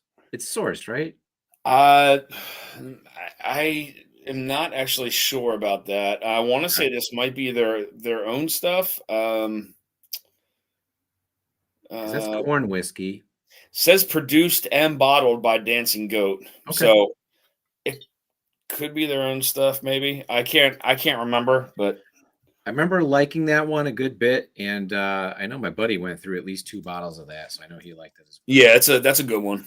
Mm-hmm. All right, so you, yeah. So I said number 2 sample. I think was under 100. Yeah. And, familiar. You got a little bit of. I think you were angling towards MGP on that one. It just has a citrus note that I would typically get from like an MGP, but I wouldn't be able to narrow it down. Right, and you won't because you've not had this. Yeah. So it is not the one that I had marked as under. Actually, hold on a second. Yeah, it's not the one that I had earmarked as under 100. Okay. But you didn't stray too far because this is an Evernorth single barrel.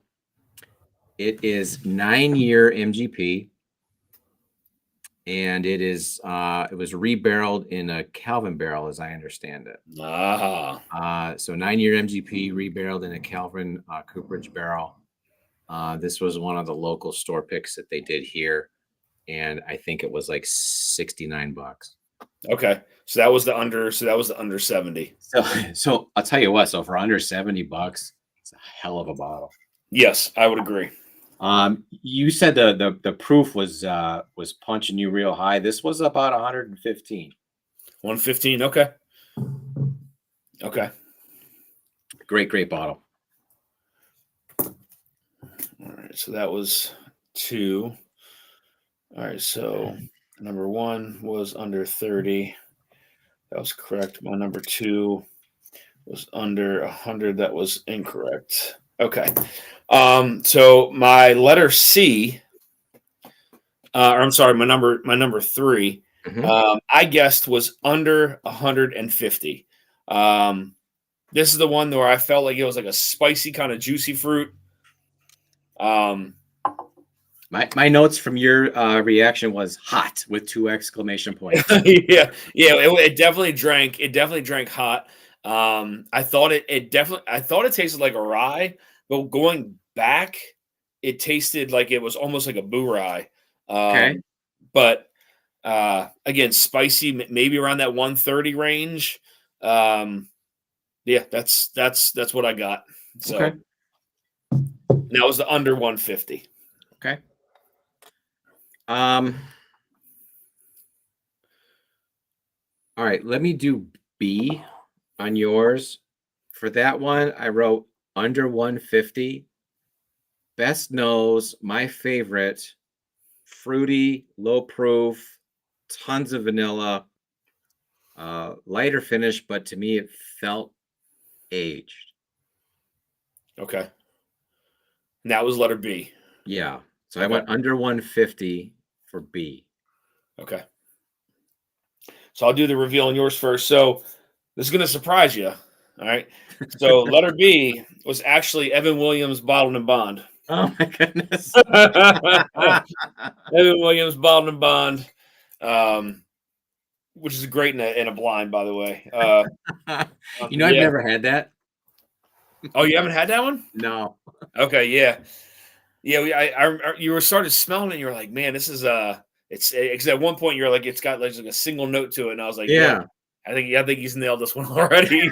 Yeah. I thought you were going to say at first the under 30 was. I thought you were going back and forth between B and E. Yeah, like I said, I changed my mind about 3 times. Yeah, so that was your letter B. I'll tell you what, I may have to go get a bottle of that because I went back to it 3 times and wrote best nose, and I didn't change my mind. Yeah, I mean for some of the stuff that it beat, which you'll see the other two. Yeah. All right, that's awesome. All right, so the reveal on yours is this is a Hirsch. This is a single barrel double oaked, and this is actually Willet distillate, Okay. and it's The 9-year.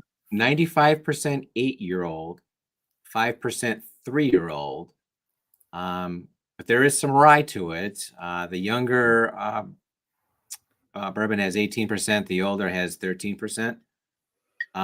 It comes in at about $94. So this was my under 100 bottle. Okay. All right. Now, So I got to, that. to me, Willet does tend to drink a bit spicy. On the back end, specifically the double oaking, I guess, is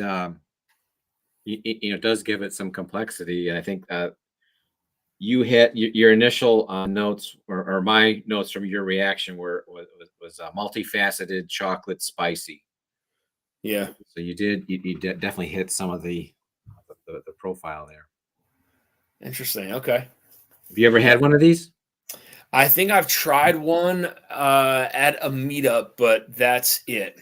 Yeah, these are great picks, but the same. I got this last year about this time. It was $94. This year they did another one, and I think it's like 125. And I'm just like, wow, that's a pretty big jump for 1 year. You know what I mean? Yeah. That's wild. So That's Willet distillate. Okay. Mm-hmm. All right. So on to letter D. I thought letter D was the above 150. Going back to D, I'm trying to remember. This is the one I know I was getting a lot of darker fruit on. It was like some dark plum, some dark raisin. It was oily, stuck around the palate. As far as a distillery, man, I don't know. I don't think it will be anything MGP. Maybe if anything, maybe if like a Found North. That'd be all I can think of. That's it. Okay. For me, C, and this is gonna be embarrassing, more embarrassing than the last one probably. I guess this was the over 150, and this is the one where I wrote age, high, proof, low, dollar mark, high. Okay. I was thinking this to me. This was tracking like Knob Creek 18 or Elijah Craig 18. Um, Something that's higher age, lower proof, relatively uncomplicated, but still tastes really nice. Yeah. So that's where I was coming in with C. Okay. And on C, you were correct. This is the Old Carter batch number 15 bourbon, the one that is double oaked. Oh shit. This is the one that's 99 1. I think what 99 corn, 1% malted barley, and then double Oh, oaked. 117 proof. that was really nice. I could just tell that there was something really nice about that one, like really nuanced. Like, it wasn't terribly complicated, but it was fucking good, man. Yeah. All right, Yeah, so that's like I think that's the second release that had that odd mash bill. So I think the batch 5 bourbon had the same mash bill, if I'm not mistaken. all right, so I see Gary Franchi's coming in right on time, right on cue here as we Cheers, get to Gary. the Good to see you, buddy. all right, so yours here, Dan. I'm looking at my notes for what you said. Is dark raisins, mid palate chocolate. All right, so this was my entry as a under 150, and I don't know if you've had this one, but this has to be somewhat familiar to you. This is a Nashville Barrel Company pick. Now, it wasn't one that was a group pick. I think it was an in-house pick. This is the Frugal McDougal. Frugal McDougal. Yeah, and again, I told you earlier that there was a bunch of these this year that came out that were just absolute bangers. Like I've got your D team one here was one of the ones for sure. I think ADHD had a real good one. There's a few others. This to me just kind of hit me in the right spots, and I thought this was the best Nashville barrel pick. And when I tasted it, I immediately sent a message to Josh, because he seems like he's kind of the authority on Nashville Barrel Company, and his response was, so Josh, he was like, I simultaneously acknowledged that this is really great, but also came back with, here's why mine is better. And I thought that was awesome. So to me, just a great bottle. Nashville Barrel Company, and I don't know if you said where it was sourced, but I guess this is MGP, right?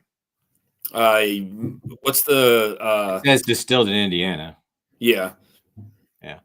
So yeah, to me that one that just hit me in all the right spots this year. Yeah, that's good. I like the dark fruit notes on that one. Yeah, those picks are also dark for me. Man, that's good.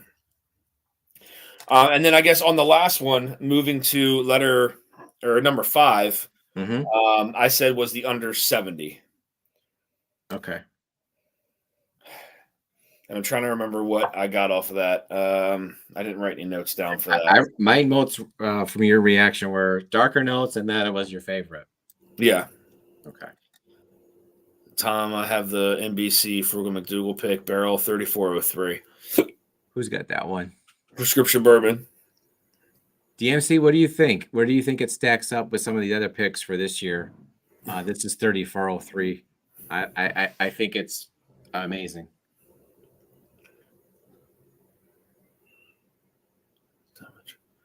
Yeah. All right. So working through this, letter D for me, Dan.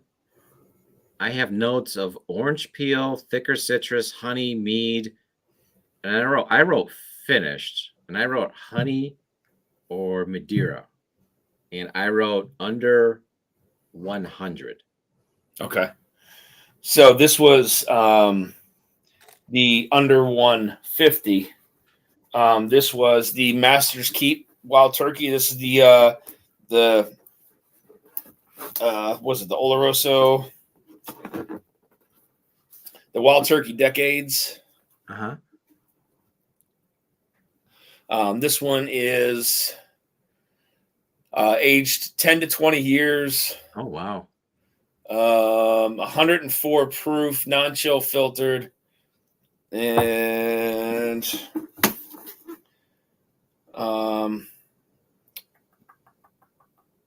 yeah, that's it. That's really nice. But yeah, so you said that was Oloroso? Oh no, I thought it was the Oloroso one. It's not. It's just Okay. the age 10 to 20 years. And then So it's not selected finished. from the McBrayer Rickhouse. Oh, yeah, that's honey and orange for me all day. Real nice. That was I don't probably think- my second favorite of the flight. I want to make sure it's not finished. I don't think there's a finish on here. They would have said it on the front. Yeah. Okay. Just want to make sure. That's actually one I only sip on maybe a few times a year. I enjoy it. Yeah. It's probably not my favorite Master's Keep, but I think it's still really good. So I know they're hit and miss. I haven't been able to score any of the Master's Keep bottles, but I've had pours at bars and stuff. That might be the best one I've had. Yeah. I thought it was really good. Richie Z, yes, I would say that Nashville Barrel Company is the non-distilling producer of the year for sure. for sure. All right. So, See, I might disagree. I might say that I'm biased because I'm here in Michigan, but I'm going to say that it's Evernorth. I think Evernorth. The amount of the bottles that they put out this year, the differences that they've, and all of the releases, and the fact that they're all so good.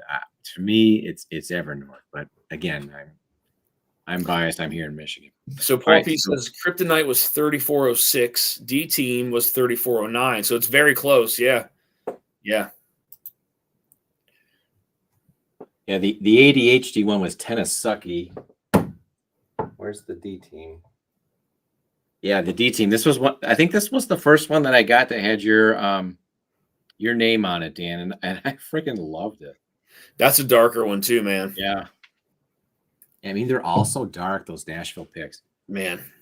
All right, so for your last one of the flight here, this is actually the over 150. Okay. Like I said, your notes were it was your favorite, darker notes. Now with the last one, number 4, I think you said it. There was a familiar vibe to it, and you think maybe it could have been like a Found North. Well, there was some Found North in your flight, Dan, but it was this one.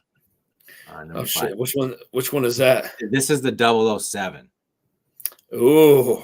Which I think was 159, if I remember. Yeah. That's so funny because that was still one of my favorite Found North batches that I have. I have a backup of that. Yeah. This is the, it's got the 18-year age statement, distilled in Canada, Hungarian oak. Yes. Maturation, about 130 plus proof. I just remember getting this and thinking this was just like next level stuff, man. I'm telling you, when I review, I forget where I put that in my top 10 whiskeys of the year, but I know it was up there last year. And I think if you remember, it was at the very end of like 22 and then into last year, Found North picked up a ton of steam, and they don't release here local. I mean, I know there's some states where they're on the shelves, but for me, it's all, Bourbon Outfitter or Seal Box. And, it used to, actually, maybe it was shared pour now that I think about it. A lot of these sat on shared pour for months. Like if you would drink through one, if you wanted another one, they're still there. Yeah. Like 5 and 6, I think, maybe 4, 5, and 6. That's crazy. So, I know me and my buddies were like, shit, dude, we can't get like, BTAC stuff here, but try this. And like a couple of them were like, this is just I love this. Killed one, go back for another, and we could go to the site and order them. And then all of a sudden, like they just got so much, acclaim, so much momentum that it dried up. And then like I think starting with number 8, like the releases, they would do, here's when it is, and you sign on, and boom, they're sold out in like 90 seconds. And so that was the last one I was able to get a bottle of.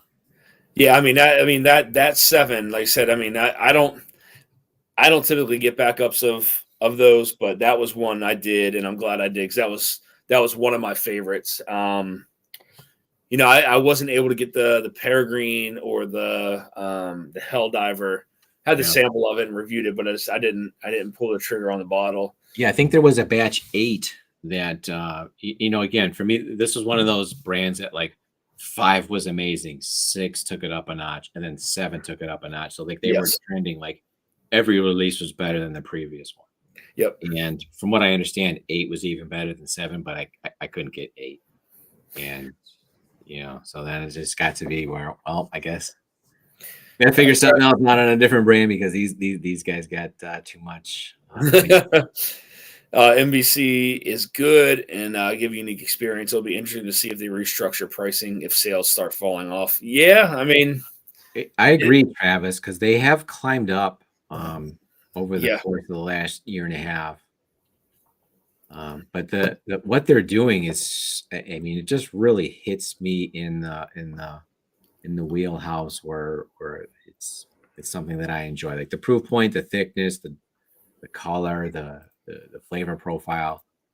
They just really hit it for me. But yeah, if their prices keep climbing, I'll probably look to something else. Yeah, just like anything else. I think we're getting to peak price points on a lot of these different bottles. Yeah, it's I get it. I understand like why they're having to do it, but it is a shame. The cost involved. Yeah. I know they got to buy the liquid, buy the barrels, store it, pay the tax, all that stuff. But their prices have climbed a little bit. But for now, like you guys put out that Sonic Boom, and I remember tasting it. I'm like, yeah, I'm buying that. I don't, if it's this price point, I'm good. But yeah, if that climbs another $20-$30 next year, my opinion might change. Yeah, and I think that's what it's probably going to come down to. And there's no saying that next year, that 6-year stuff isn't going to be phenomenal. You know what I mean?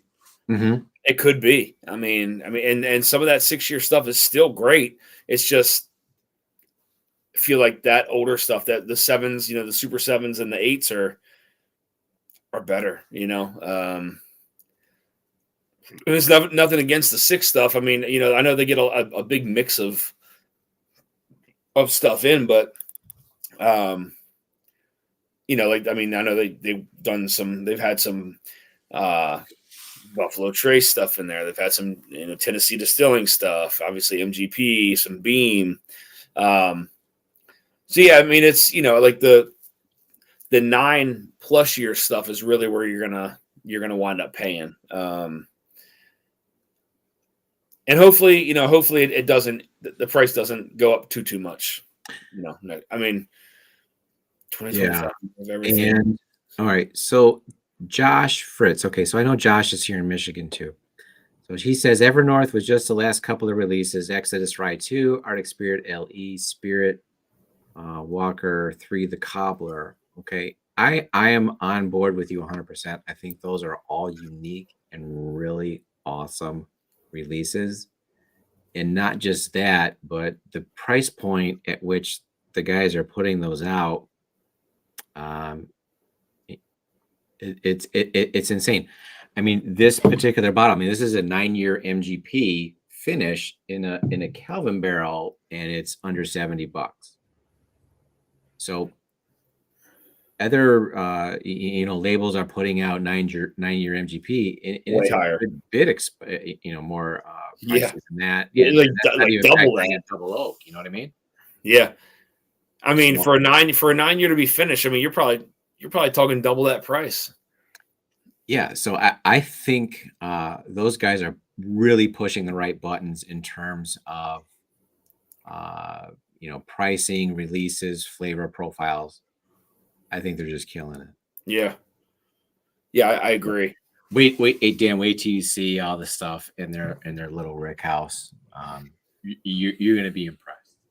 I can't wait. So I guess I mean I don't know if it's been fully announced, guys, but we're gonna be doing a New Holland and Evernorth pick in May. So it's set. Everything is done. So we've now we now have some barrel picks for February, and then now some in May as well. And then I'm going to start to work toward some of the stuff towards the back end of the year. But I know Tom will be joining in that pick, both picks to New Holland and to Evernorth. So going to be a lot of fun.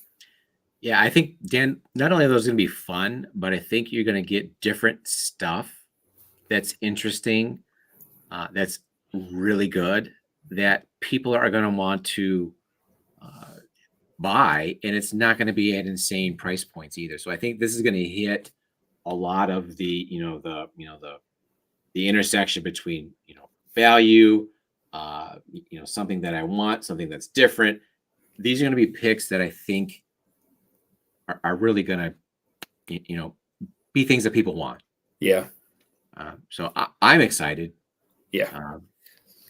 Yeah, I'm definitely excited. And with New Holland, I know we talked about trying their rye and their wheated whiskeys. So, Josh said it's got a bunch of Green River barrels too. So, yeah, I saw that. So it'll be interesting to see what they do with them. I don't know if they're going to be finishing some of them or blending them or whatever. But again, I feel like they're just pushing the right buttons. Yep. In this year, 2020. I mean, again, to your point, that single barrel being, $70. Would you say $70? $69. Yeah. 9 For a year. 9-year MGP single barrel finished in Kelvin. Yep. Any other place you get that's going to be 120. Yeah. I mean, probably they could have sold it for over $100 and people would buy it. Yeah. So I think it's to their credit that they kind of are understanding the market and understanding that, hey, we're putting out a bunch of other stuff, so we don't want to kill you in the pocketbook. So price them a little bit more. That was number 2, you said? That was number 2. Yeah. Man, it smells good. Yeah, that's a big hitter, and I think your initial reaction was, "Woo!" Spicy. And I think that was probably mine when I cracked it.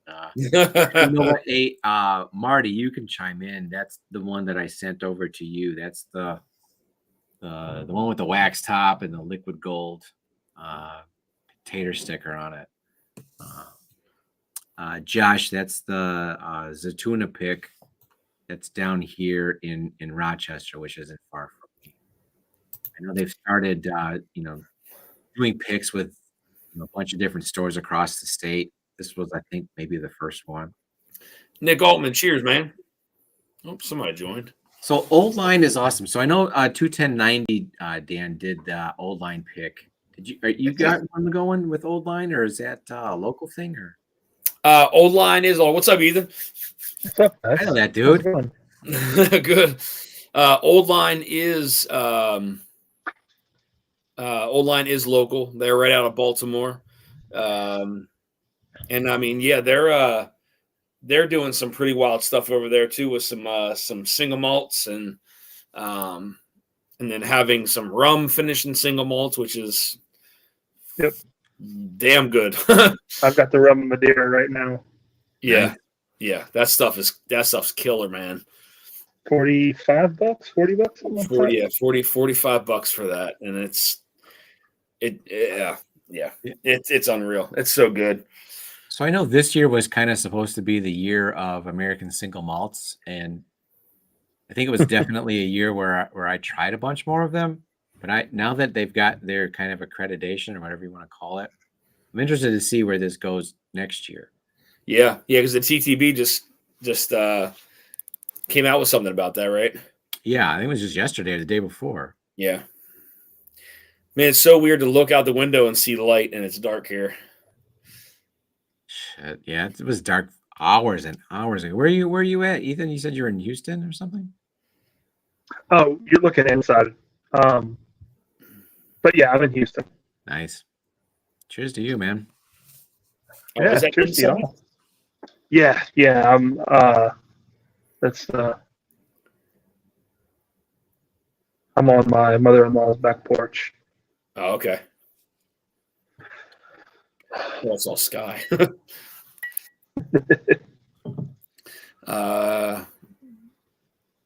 night, all. Got an early start tomorrow and a big night. Cheers, Top Dog. Yeah, Have a take it good easy, night, buddy. man. Just kidding. Love it 100%, to be honest. Nick Altman, cheers, man, and getting to say hi to you. Yeah, so I think that'll be New Holland will be cool. Something a little different. Yeah, sure. You know, and Evernorth will be cool too to be able to bring the group something that maybe people won't be able to get their hands on sometimes. So looking forward to that for sure. And then some stuff popping up here later on in the year. I told myself I really don't want to do more than 6. If I did 8, I'd be fine with that. But 6 feels good, Dan. And, hey, Yeah. I wanted to ask you. When I got the Turkapalooza here, when I checked out, I was like, you know what? What up, man? Is there any more of those Dusty Dan Armagnac Starlights? They didn't No, have man, for sale anymore. they're freaking gone. Did you sell them all, or what'd they do? Yeah, so Jay over at Shared Pour wound up he wound up selling them all. I don't know if he put them into a certain section or something like that, but next thing I knew, they were gone. That was it. All right, so that's good, yeah. Yeah, it's good. It would have been nice to know. I didn't know that happened. And I knew I wanted that bottle. I was just like, you know what? I didn't have any Shared Pour orders for the longest time, and so when I went to check out, I was like, yeah, that was the one I wanted. Yeah. Paul P. That's a heck of a bottle. Paul P. Does Cheers, New guys. Holland do that while I run? I believe they do the while I run. Yep, that's their malted rye. It's really good. Have you tried it? Yeah. I tried it at the Junkies event, and I was blown away by it. It's to me their profile, Ethan, is real like Hawaiian punch, like fruit punch. It's really unique, and even with the rye, I get that note. And Yep. They came out with that one, and it was like a $50 bottle, maybe $40 bottle, and then they just released like within the last few weeks, like a double oaked malted rye while I run. Really? Yeah, they go to their site. They've got a couple, and they got a cigar blend rye, malted rye. So they've got some really crazy things that they're doing with that, like sub brand, the Walleye Run. It really sounds like it's some interesting stuff. Man, we got to talk to the distiller a little bit at Pours and Bourbon in the Barn, and that distiller is doing all kinds of funky stuff, and he is not afraid. He is taking chances and doing weird stuff, and some of the stuff was like it was. I ended up having a bunch of pours from them that day. Same with me. It was the first time I tried anything from them that was different, and I think they had like a honey finish, a maple finish, and something else, and they were all like really good. And that was on the Dragon Milk side. On the New Holland side, they had like these weird one-off batches that were in random bottles. And like there was one of them that it was like, okay, this would be a hard sell for somebody, but this is one of the most interesting things I've ever had. But the other 2 or 3 were just delicious. Like they had an Applejack brandy. Yeah, I think it was brandy at like 120 proof or something. That was just candy, man. It was freaking candy. God, it was good. Yeah. The Dragon's Milk's New Holland, right? Yes. Yeah, that's their main line, I guess I would say. Yeah, I think that the Dragon's Milk, the Origin bottles, the one that they're black, they got the dragon scales on them. Nick Mhm. Altman says the Backbone Wonka is in my top 3 for the year. Should have bought more than one. That's awesome, Nick. That was a goodie, man. I like the Wonka. Yeah, you guys got some good picks in, man. The Walleye Run is great. Yeah, I'm looking forward to doing some really cool stuff this year. Again, I don't want to get too many. I know Ed, I got to get you on one, Ed. Yeah, travel back out to the East Coast if you can. That means I got to be in a plane. Very iffy. So, I look at Ed. I think Ed, do you have like a scully on, like a skull cap? Yeah, All right, so I'm thinking Ed's like, what is he in Colorado or Washington or something? No, he's in California. Yeah, we're wussies out here. Cheers, buddy. Cheers. Yeah, I got 3 briskets on cooking for the office tomorrow, so I'm just hell yeah, man. buying my time. Throw turkeys on later, and so it'll be an all-nighter tonight. My smoking game never got to brisket level. Which one are you? I know you're not drinking decaf then. No, I have the Mexican 4, I believe, is the one I ground up and I've got going.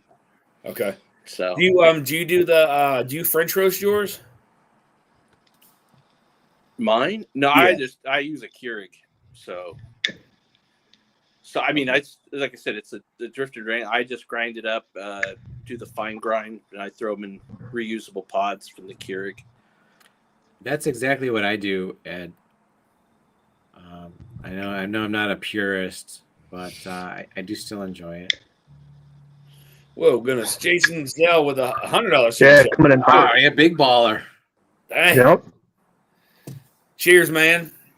Appreciate that, buddy. You are in it to win it as well, my friend. Thank you. Yeah. Cheers, Jason. Man. Goodness gracious. Very generous. There's generous folks in here tonight, Dan. I agree. I think that's so. Your, what I'm going to do, guys, I'm gonna do 2 samples of this. I'm not going to save myself any. I'll split whatever's in here into 2. Oh, look at that. That's how bad I want one of these bottles. When this thing comes out, I'm telling you, this is a must buy. A must buy. And we'll do. They said we'll do some samples of this. I feel like I got to throw something out. We'll do all right. So here's what we'll do. You got a lot of super chats. So Dan, I'll tell you what. I told you I'd do one flight of what I put out for you for the contest. I'll do a second flight as well. I'll do an Evernorth flight. I bought so many other fucking bottles this year. Dang, that's awesome, man. Thank you. Wow, we do have there's a lot of giveaways here tonight. So you got a lot of entries. Hey, let's make people happy. Randall E has a pack, and then the Bourbon Jerk has an Evernorth flight. And I'm still picking about and what the Price is Right flight. So the Price is Right flight. There we go. Thank you for the super chat, everyone. Thank you guys for the super chats. It's greatly appreciated. But no, it's I will anytime I get some old stuff. I still have a whole bunch of stuff to crack, but I was really excited to crack this guy open here tonight and spread that around. So I'm glad it's a full size quart. I can tell you that. So. But we'll get some samples. We'll get some samples of that going. If anybody hasn't tried that Pride of Indiana that was on Steel Box at batch number 1, this is in my top 10 whiskey so far this year. I think it's an absolutely fantastic whiskey. I love anything with that yellow cake note. I do. I'm a sucker for that, man. I remember you saying that. You know what I'm talking about. Yeah, that what's yellow cake? What's yellow cake? And I think for me, it was translating into like vanilla frosting or something. But yeah. I could definitely see that yellow cake, but this has that 10-year-old bourbon mixed into it, so it kind of gives you like that caramel kind of chocolate drizzle on top of that yellow cake. It's really good. I took a risk on it, but I'm very, very glad that I bought it. You know what? I think Marty told me to go buy one. Yeah. I sent that was part of the flight that I sent Marty, and he bought one on. He bought one on screen. So, yeah, really good, really good stuff. again, Jason Zell, thank you for that, man. Much appreciated. Ed just hanging out at the beach, cooking barbecue. Yeah.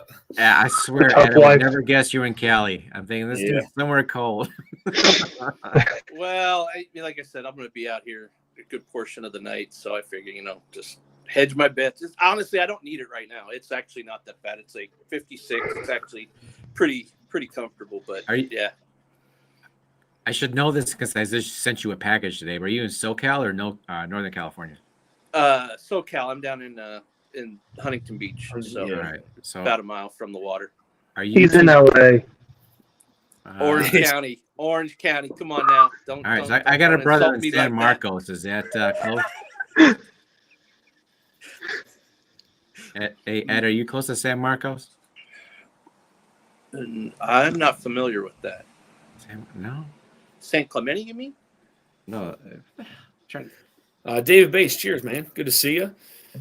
Richie Z, thank you for dropping that link for Drifting Drams Coffee Company, guys. If you're looking for any coffee supplies, head over to Drifting Drams, and they will. Yeah, thank you, Richie. You guys. Hey, Ed, Escondido? Oh, Escondido. Yeah, that's inland, south from here. So it's about between here and San Diego. Probably about halfway down, and but it's further inland, like around Temecula. Gotcha. Yep. All right. So that's where my kid brother is. Oh, okay. Merks, is there any indication on what January's coffee of the month is going to be? Any hint?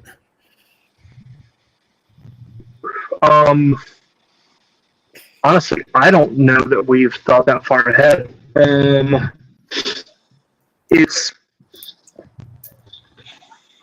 It could be a Colombian. Yeah, that's probably the likely choice. We've got a Colombian that is actually the base for the Bardstown Blitz. Yep, that's actually what I was planning on. I was planning on French roasting tomorrow. Was the the Bardstown Blitz? So, that's a banger. Yeah, that coffee is excellent. Yep, I was gonna French roast that in the morning. So I usually like when I take my son to school, I'll try to French roast a little bit. So to wake up. So especially after a night like this, depending on how it goes.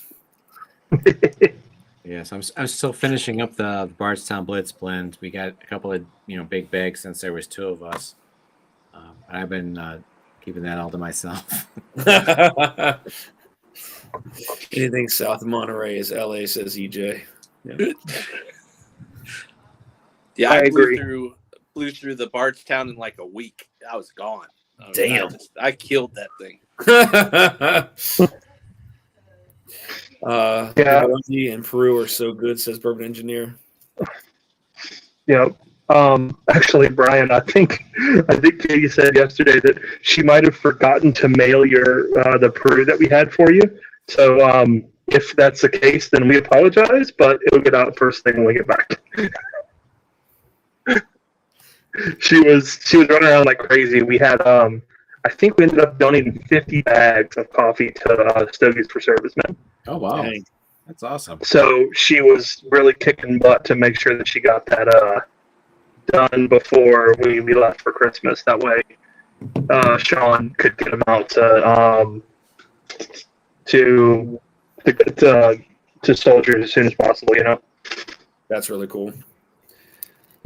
Whiskey Uncensored says perhaps French press ? All right, so Dan, should I try this this high altitude? Yeah, you haven't had a sip of anything in a little bit, No, right? I haven't even had cracked this thing. No, I mean like the last thing you sipped was part of our blind, right? I had a nibble of the Found North 7. I would try it. I would try it. I'm not gonna drink any more of mine because I'm gonna give the rest of it away in 2 samples. So, well, yeah, you know what? Thanks to you, Dan. You told me who to reach out over there, and the guy was really cool. you talk to Nick or Chris? Chris. Yeah. And he got back to me right away. Yeah. And he's like, "Hey, I like your videos," which is always like, Hey, flattery will get you everywhere. Here's how we're doing things. You're on the list, whatever, and we'll send you the next one. So, And that was the there next you go. And he was quick to get back to me. You know who was really quick was that dude from Barrel. Yeah. That dude got back to me within like an hour. Yeah, they're very quick over there. I mean, anytime I have to email them about something, like typically they have to ship to like a business address. Yeah, they had to So- ship it to like the local drugstore or something weird. Yeah. They're always like, same address. And I was like, yep, you got it. Like right away, like instantly. Yeah, they're really quick. Get the rest of this Ezra books through. Let this open up a little bit. Yeah, that's a great pour, man. I don't know I've what never it had is. anything from Found North that I didn't love. It's Yeah. just what's better than what, you know what I mean? And Right.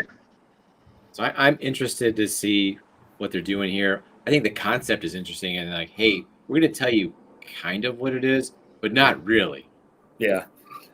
I mean, I think it's pretty cool. They're kind of keeping it hush, I mean, we know it's part of the high altitude collection, 123 proof, minimum 15 years. My guess is that there's some kind of maybe rummy finish to it. You think rum, huh? Yeah. Now that Hungarian oak was really interesting for a finish on some of these. I agree. I'm sure there's like all kinds of crazy. I'm sure there's some crazy stuff in here, to be honest with you. But I mean, that's just the vibe that I got from it. Because there was a lot of brown sugars, the caramels, like super rich, like vanilla on there. I mean, it was very tropical. But I mean, I could be way off, man. I have no idea. Is it batch 6 the Hungarian? I've got that in there. I know one I of them is thought Hungarian. the seven was. A couple of them were. Yeah. 7 is a Hungarian oak finish. Oh wow, that is really good. When you say rum, yeah, I definitely get that, especially at the finish.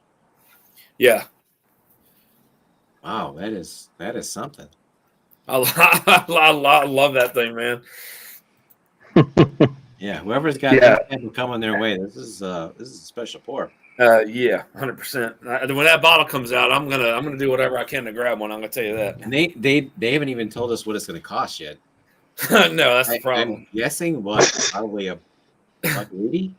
It's got to be 100 and I mean, well, What was like the Peregrine and the Helldiver? Were those 200? I thought they were closer to that, like 160, 180, something like that.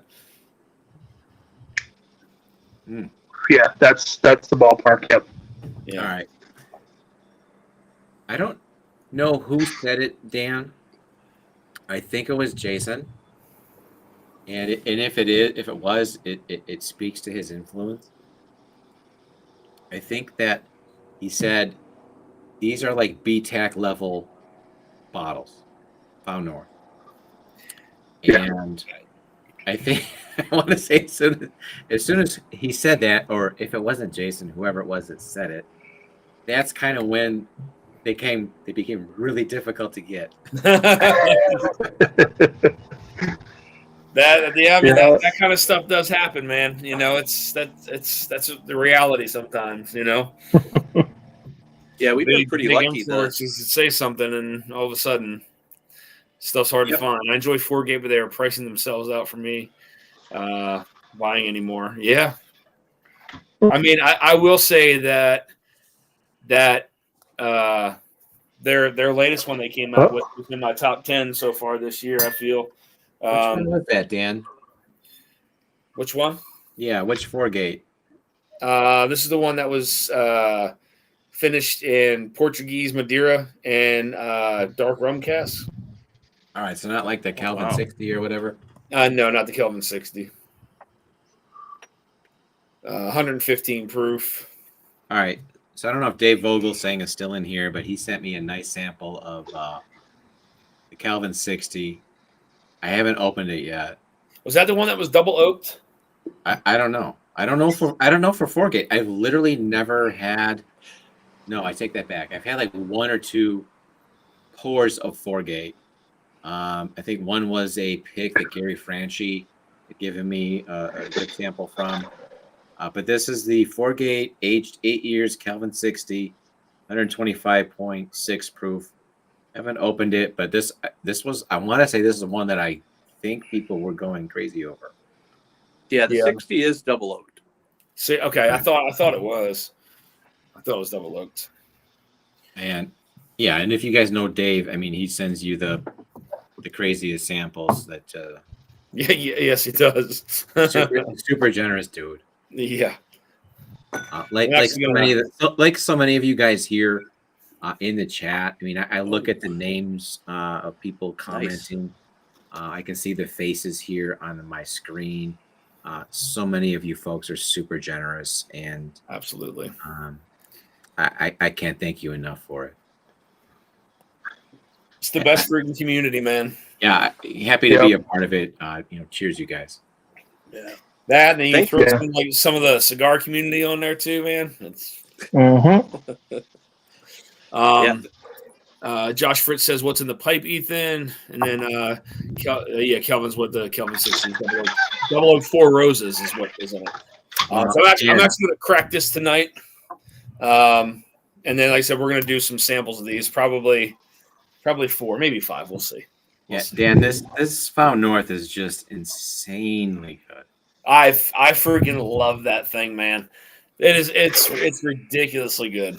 Yeah, I will. I will definitely set up my notifications to try to get a bottle of this, and I'm sure it's going to sell out in under like 2 minutes. Yeah, I always put this like weird, like these weird plastic film around it. It's got like a see-through thing for the tack strips. You can actually see the tack strips intact as you pull it off. But Dan, thanks again for helping me verify that bottle. Oh, you're very welcome, man. Did you have it? You have it in hand? Yep, picked it up on Friday. Yeah, that's a great buy, man. So, everybody, I'm glad y'all mentioned Found North. I talked about this with a couple of people the other day. Shared Pour is here in the next week or so going to drop a couple of Found North bottles that are, I think they're going to drop 4 is what I believe.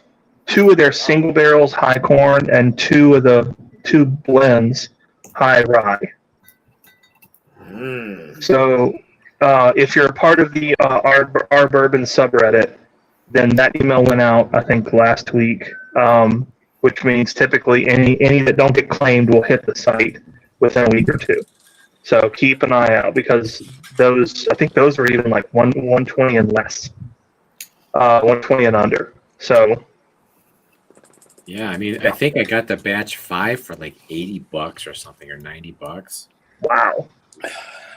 They were just sitting there, man, and just some of the best stuff that you can get at that particular point in time. We have a local store that has those on the shelf. Found North? Yeah. The only place I know of that has them.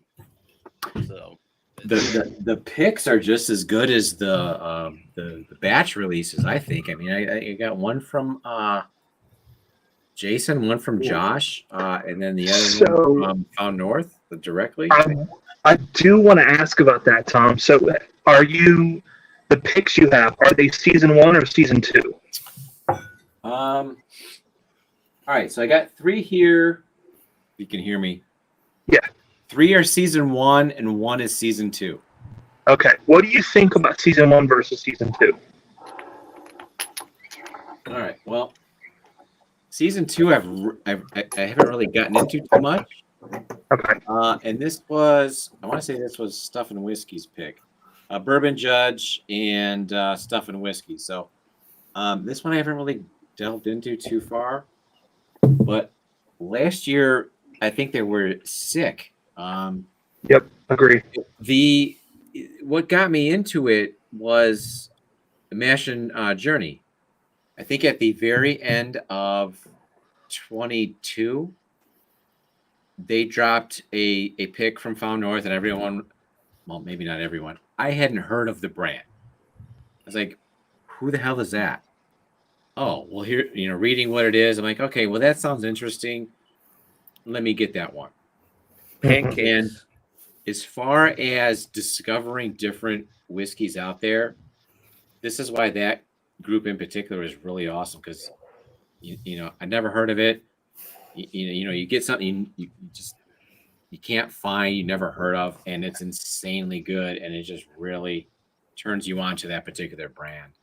And that's what got me down the Found North rabbit hole, was that pick with Mash and Journey. I think it was at the very end, like right around this time of in 2022.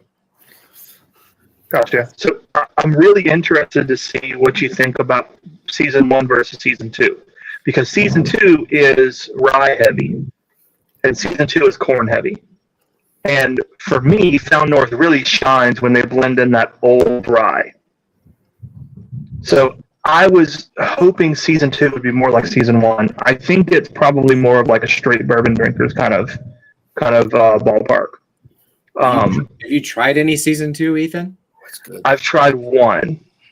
We found one. I think it was sherry finished, and it was good. Don't get me wrong. I miss that old rye that's in season 1. All right. Well, I'll tell you what. I'll send a big old sample your way. I've barely gotten into that one. I'll send it to you guys. You tell me what you think. Oh, wow, thank you. Yeah, I think their ryes. I don't know if it's the way they're blending the ryes or the ryes they're getting are just so freaking good, man. I just love their rye. Yeah, I agree with you. And then whatever they were doing with the Hungarian oak, I mean, whatever buttons they were pushing, that just seems to work out so well. Yeah, I love that they're playing around with stuff too, man. Like that's what makes them. I mean, that just makes them so different. Like I said, they probably have just endless. It seems like they have endless amounts of stuff. You say endless, Dan, and that's kind of my concern with that brand. Is how much of this stock do they really have? And at what point do they run out? You know what I mean? And when they do, what else do they have? I think they bought a ton, to be honest with you. Okay. I think they have a ton of stock. And the way that Nick talks, it seems like they can get more when they need to. Yeah. If at least, and it's been a little bit, but yeah. To be honest, that was my concern with the brand, is that, hey, they scored all these high aged, ryes and corn whiskeys, whatever. And they put all these banger releases, these banger blends, but at some point they run out. And it's not like they can just, produce another, 17-year-old barrel here. They're going to run out. But if there's that much stock, good for them. I hope that that's the case. Because I think what they've put out so far is really good. And if they can keep at it, then it's going to be a brand that I can continue to watch. Yeah. Lance. Yeah, Lance says, "What's up, Lance?" They said they have a ton. So, yeah, I mean that's what it sounded like to me. When I was on the phone with the guy Chris, setting up a pick, which I did. I kind of pushed that off for a little bit, but. Because they don't do picks in person, at a distillery or anything. They'll meet you somewhere with a whole bunch of samples, and you can kind of go from there.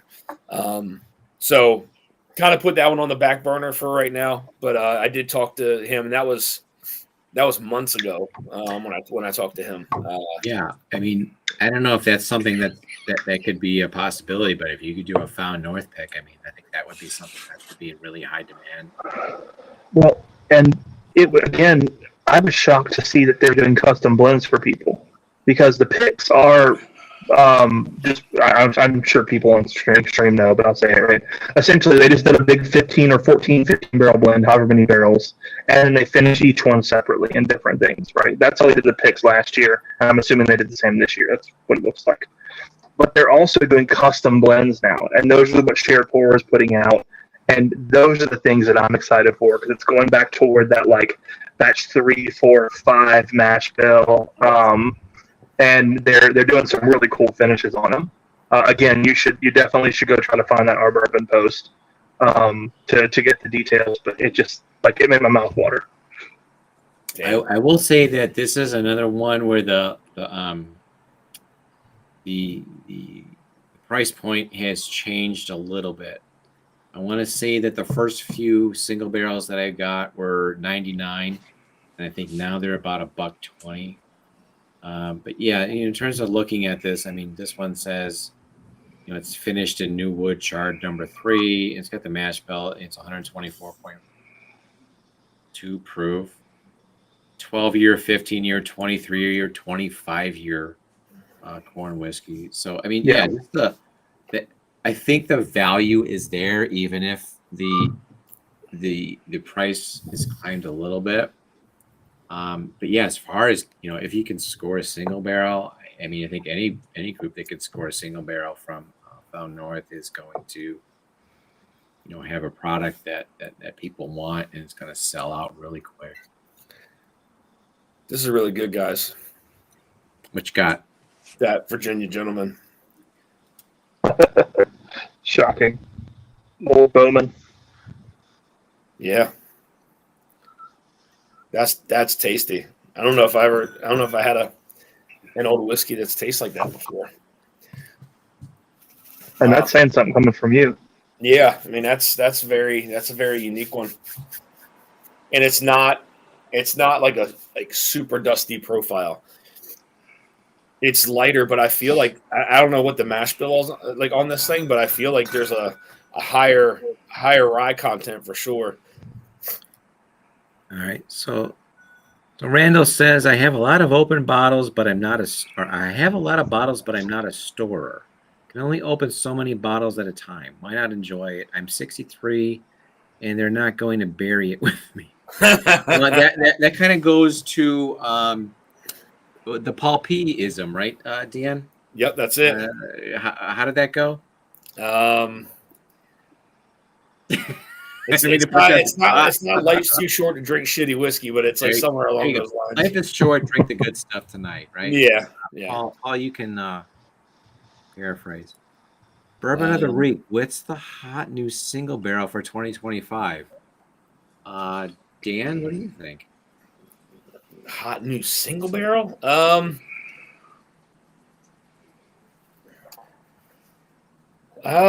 that's tough. For 2025, new single barrel. I'm going to say that for the whiskey tubers, the hot single barrels have been Evernorth. I feel like those guys have made a pretty conscious effort to get everybody involved. And new single barrel. What's hot and new? So that's a great point, Tom, because like for me, I was going to say the tricky part about single barrels right now is value is coming back into the picture in a big way. Yeah. Right. If the bottle's over $100, it's got to be stellar and people have to know it. Yeah. And Evernorth is breaking the mold in that regard. They're putting out stellar single barrels and finishes for well under $100. Yeah, I mean this one that we had in Dan's Flight, 9-year finished MGP in a Calvin barrel, $69. Yeah, that's yeah. I mean, Can't beat it. no, not at all. So I'll tell you what, hey Chris, Bourbon of the Week, hot new single barrels. What do you think is the hot new single barrel for a Ohio? Or you're not in Ohio, you're in Pennsylvania, right? Yeah. What about the hot new local single barrels for Pennsylvania? What do you think? Be interested to see what he has to say. Yeah, especially because isn't Pennsylvania controlled? He could speak to that. I don't know. I felt and if anybody can speak, it's Bourbon of the Week. That guy can speak. Yeah. He can say like 1,000 words a minute. He talks that fast. I will never be able to grasp. He's just got that gift. Old Louisville has some amazing. Yeah. No, I think I would agree. I think that that Evernorth was definitely. I mean, everything that I've tried from them, and I mean that was the first time I think I had. Well, maybe no. I think I've had one single barrel. I tried a single barrel. I don't own one, but I tried one before. But I mean, everything I've had from them has been really good. So, Did you like the Arctic Spirit, Dan? yeah, I think I saw that's your video. You liked it, yeah. That's really good. Yeah, Mhm. very flavor forward. Ethan, have you tried the that last one, the cobbler? No, I don't think we cracked that one yet. We got it like a day or two. We got a hand delivery of it a couple of days before we left. Excellent. Yeah, that you're gonna like that one. Or if you don't, I'm interested to see what you have to say. Chris says, "Stay controlled. All the single barrels are from State Store, which I don't usually care for." Mayor Pingree would be a cool pick to get in the books. I don't know that Mayor I don't know that they do too many picks. I know they do small batches here in Michigan, Chris. Some stores are big enough to do one, but I'll be honest, I don't know that I've seen too many groups. I've seen a couple Pingree picks, but seems like it's more liquor stores putting them out than it is. Yeah, I think the Bourbon Junkies did one a couple years ago for their the first event. Yeah. But other than that, I've only seen store picks. I've got a couple store picks, and I think they're 2 or 3 years old. Yeah, but some of the stuff that they'll put out it's really insane. Like they'll blend their own distillate with MGP. They've got some real high age statement stuff that you can get if you go to the local distillery. It's just some of the best stuff I've ever had. Whiskey House says the drones are run by whiskey tubers searching for liquor stores and comparable. We're not supposed to talk about that, Whiskey Habit. Somebody shut him down. Fight Club.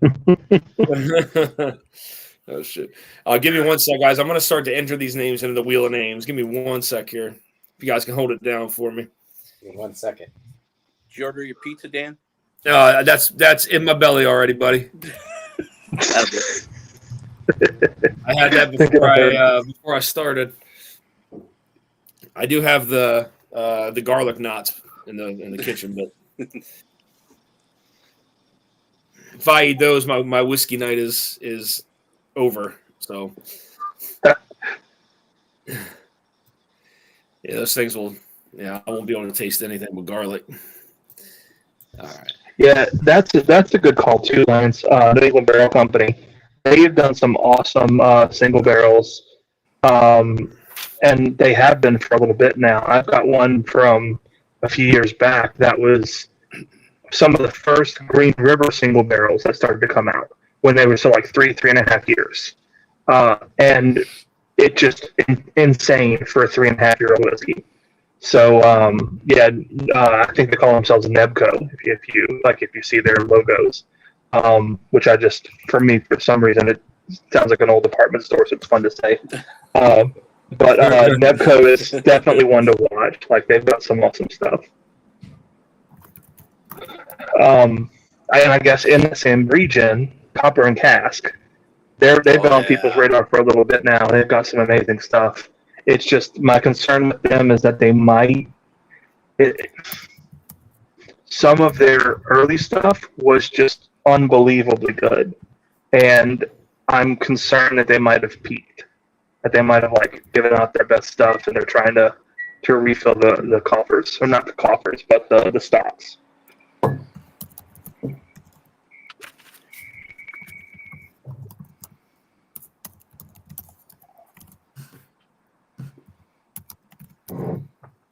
But yeah, that 6 to 7 year bourbon, I think, is going to be the trick this coming up year. It's people who can get that 6 to 7 year juice out at a decent price. I think they're going to be the ones who really make a splash. Well, I think Green River is just going to I mean, they're already pretty popular, but they're going to get even better as their stuff gets Yep, I agree completely. The only reason I didn't mention them is just because Chris said new, right? And I Right. feel like everybody's got a Green River right now. But yeah, it's just silly. And then it'll be really interesting too to see Bardstown start to blend with some Green River juice because they put out a bottle that had some Green River blended in recently. Somebody was telling me that, I forget who, but one of the bottles or releases. Go ahead. Was it the bourbon? Do you guys feel like the market's I think you're right. flooded with Green River picks right now? Yeah, I think the market is kind of cluttered with Green River picks, but the bottom line is they're still an outstanding value. Yeah, right. Yeah, I agree. I mean, it's they're just usually pretty like under $70, which is pretty friendly as far as price goes. Yeah, they just if a distributor or retailer figures out how to space out picks properly, they're going to make a lot more money because they've been so bad lately about dropping everything at the same damn time. Yeah, if they could drop a lot of those like between, January and May, because that's usually the lull. So if somebody's smart enough to drop them during that time, probably do really well. Right. And yeah, like that's the thing. There's so many bottles that have dropped in this past month. It's like, why couldn't you just push that to February? I mean, obviously the answer is accounting, right? But it's still they're kind of hurting themselves by doing it.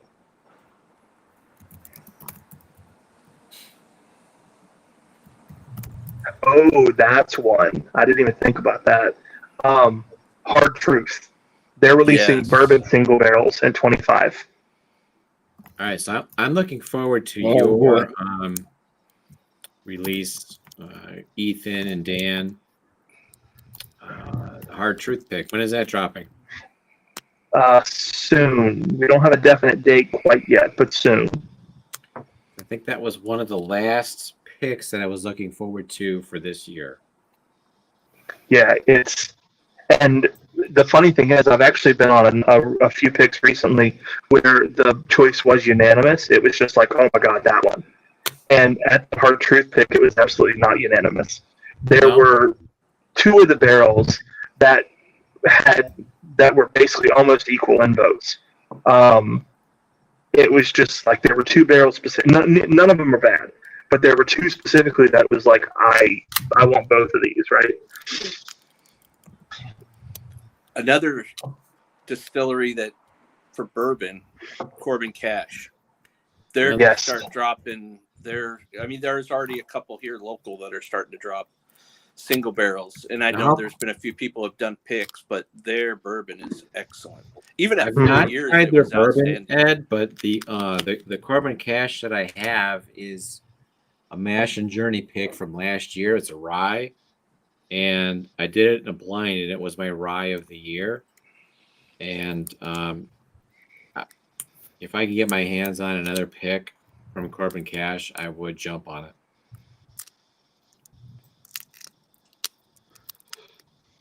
Yeah, they've been doing the rise for several years, but I think they're just starting to come out with the bourbons, and they're high proof too. I mean, like this is like 136 they're all, or something. Yeah, and they're dropping probably, relatively speaking, they're dropping more hazmat bourbons than the average person too, or the average distiller. Yeah, this one here, this was from Mash and Journey, 136 proof Merced rye, 7-year age statement. This was absolutely insane. Yeah. Yep. So yeah, a couple of things in the chat I saw. Let's see. Lance talked about Rare Character, which I agree. Rare Character is putting out some good stuff. My only concern about Rare Character is their price has been going up and up and up, right? I want to say now most of their bottles are $140, $150 to start.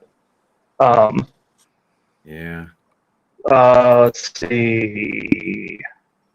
Somebody said that Copper and Cask is continuing to get more stock. Paul P said it. So I'm hoping that actually is a thing and pans out. I'd be stoked for that. And then send them all to Florida. Send them all to Florida. And that's what Paul said. The Florida stuff was great. Yep.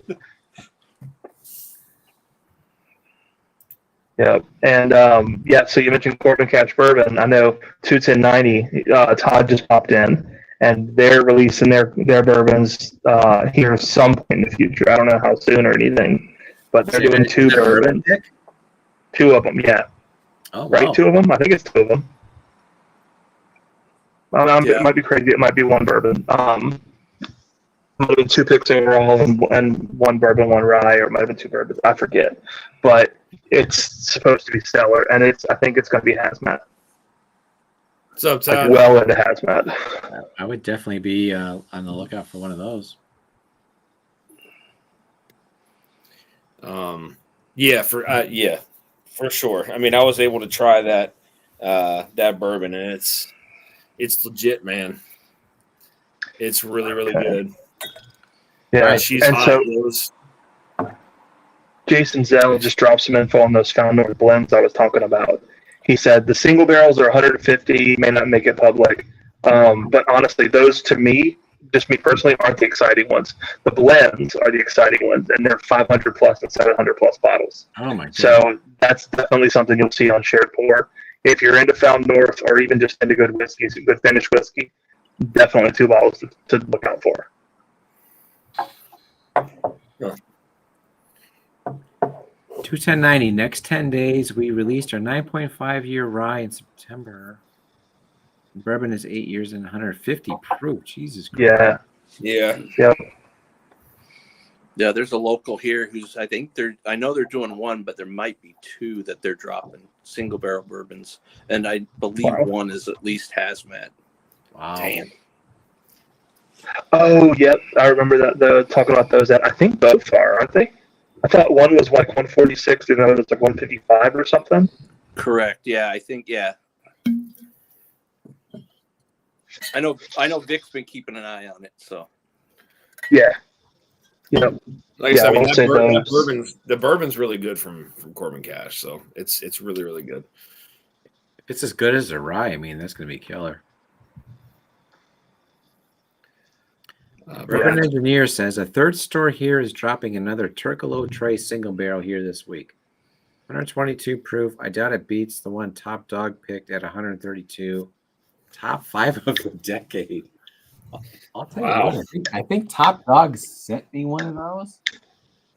I've got a sample of it. I have not opened it yet. Maybe we'll see. Yeah, Elkwood. That's an interesting mention, though, Brian. So there are other companies that are getting apparently that same whiskey. So Jake mentioned another. It was a different brand, but it's rumored to be the same 15-year turkey juice aged to Buffalo Trace. So that'll be some interesting stuff to watch too.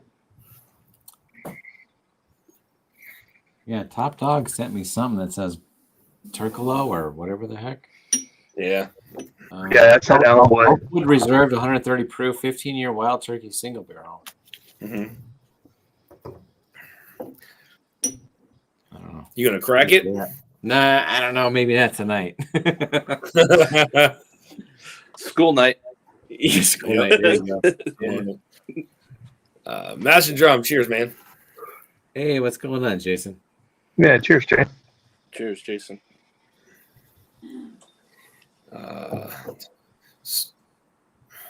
Interesting. River Roots and Elkwood both have that Buffalo.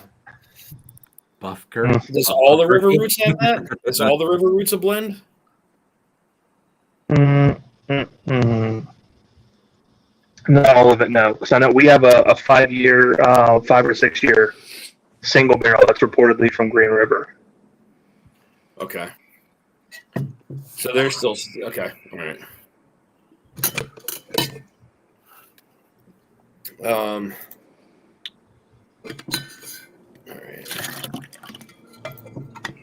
right. Pork chop in the house. What is he? Butter tartlets? Yeah, buttery tartlets. Yep. Although, yeah, rumor is it for the holidays he's buttery chestnuts. Oh shit.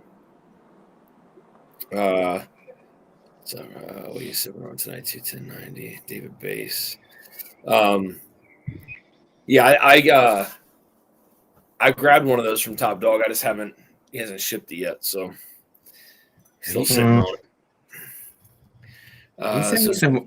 Top Dog sent me some really obscure stuff. 15-year wild turkey, single barrel, 130 proof, Elkwood Reserve, and then the second one is 124 MGP that I finished with French oak. What? That I finished with French oak 30-year Tawny Port. So he's got some weird stuff in here for me to try. So Benjamin.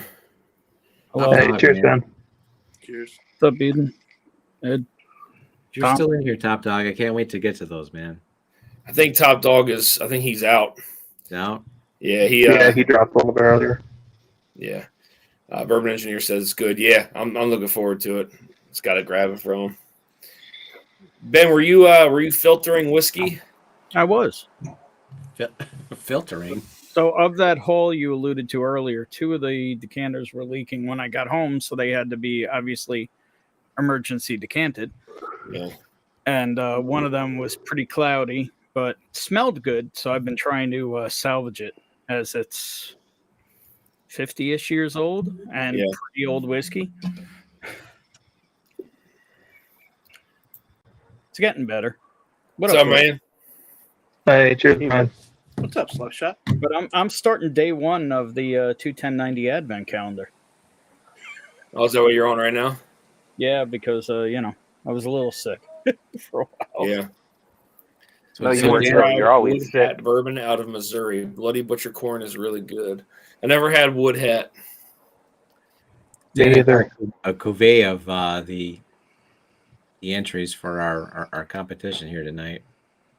Huh? Listen to you, Tom, a cuvee. Pick that pinky out. I poured them all together here. That'll be interesting. I should have did that, but Yeah, do you find when you do the Ezras, they tend to be cloudy, or they usually come out clear? they usually come out clear, but I've had a couple that are cloudy. Doesn't mean that it's bad. Yeah. It's just, I mean, mainly it's just the fatty acids that are in there. But No, there's some nastiness that's been getting filtered out, so I don't know. oh, okay. I'll send you some pictures. Yeah, that one might have to be Yeah, I know. let it go, but It's 100. it happens. I know it's 147 month Ezra. I'm trying to save it. Yeah, that's those are usually really dark too. Yeah, it is. Yeah. Ben, it says you have 16 days to make up.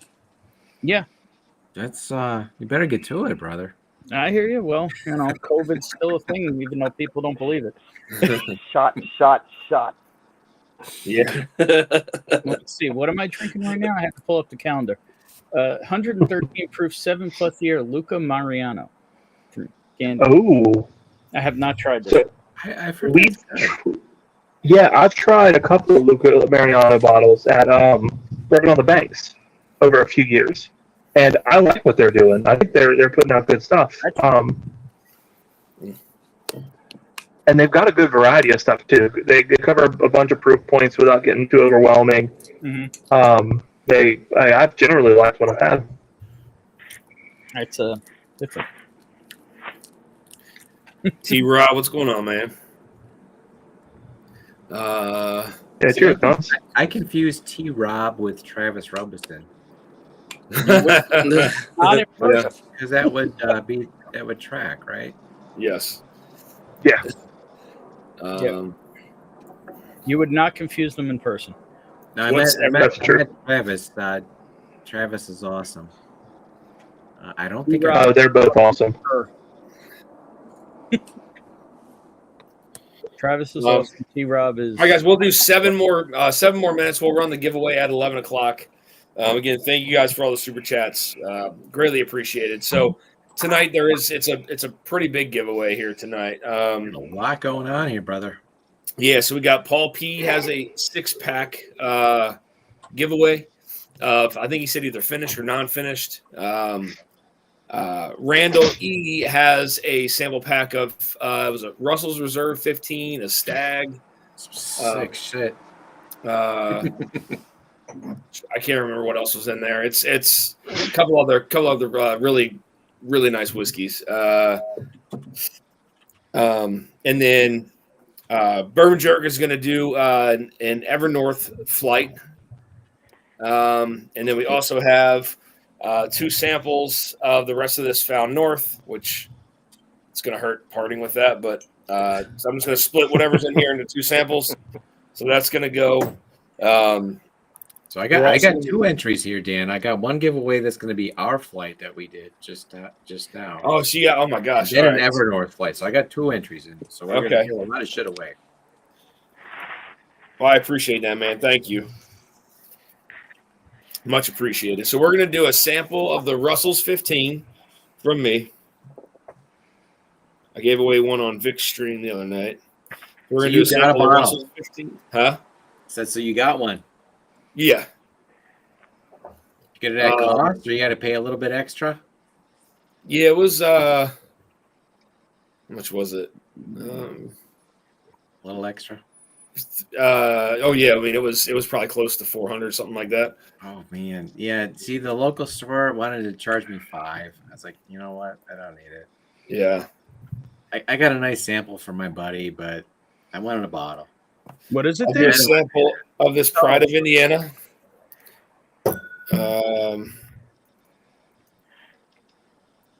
I had this the other night on Sean's stream. Oh, jeez.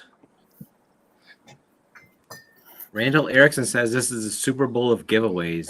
I don't disagree with you, and part of that is because of you, buddy. Yes, I'm going to do a sample of the Kelvin or the 4-gate.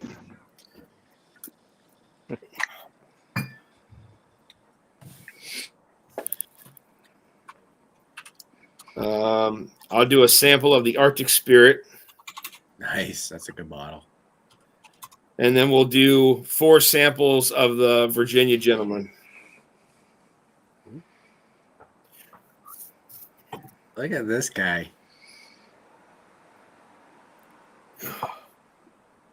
Oops. This is the Super Bowl giveaway. Earn the time off. We're feeling better. All right, yeah, guys. So we'll cut that off in like 4 more minutes. So if anybody else wants to join in, more than welcome. Again, thank you guys for all the super chats. This is a really nice giveaway here tonight. I'll say that. This will be a lot of fun. Heck yeah. All right. Slapshot, what you smoking on? I'm smoking a cryptid from Big Sky. Oh yeah. Is that a dragon head on that? It's not really a dragon head, but it's like, you know, a cryptid, mythological creature type thing. All right. If I can. Ed, are you? Yeah, Looks like cool. Ed looks like you're finishing yours off, right? Yeah, first one probably. First May one. go into a second one. Yeah. Ethan, are you doing a pipe or a cigar? I couldn't tell. Both. Pipe for now. Both. I got to figure out what Katie's plan is. The lights have slowly turned off behind me, so I'm going to have to call it. The pub is closing. Yeah, that's what I'm concerned about. I'm going to go to open the door, and it's going to be locked. I'm like, oh, crap. Oh, goodness. The saddest Randall. thing to hear at the end of the night, Come on, last man. call. Randall getting in at the back end. Oh, goodness. I want to win Tom samples. Okay. All All right, buddy. You're in it to win it, Appreciate man. All right. Let me add that. Well, All right. Well, while you're tallying everything up, Dan, hey, you know what? I'm going to cheers you. You ran a hell of a stream this entire year. You know, I watched a lot of Whiskey Tube, like everybody here. I want to say that I don't think I missed too many of your streams. I think I caught more of yours than anybody else's. We have a lot of fun here, and that's a reflection on you, brother. So cheers to you, man. I appreciate that, man. Thank you, Tom. Appreciate you, man. Cheers, Dan. well Thank you, buddy. said, I Tom. appreciate Well that, guys. said. Thank you. Thank you. I appreciate that, guys. It means a lot. Nah, Dan's streams suck. Dan's streams suck. Yeah, no. As soon as I took a sip, it says buttery chestnuts joined. I was trying to be nice because he invited me on. Man, you had to join as soon as I took a sip, didn't you? Buttery chestnut, there he is. Oh shit! Woo! That almost went out, man. That burns. Woo! You're looking extra buttery tonight, Jay.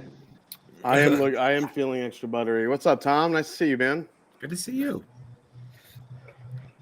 Yeah, I appreciate that, Tom. Thank you, man.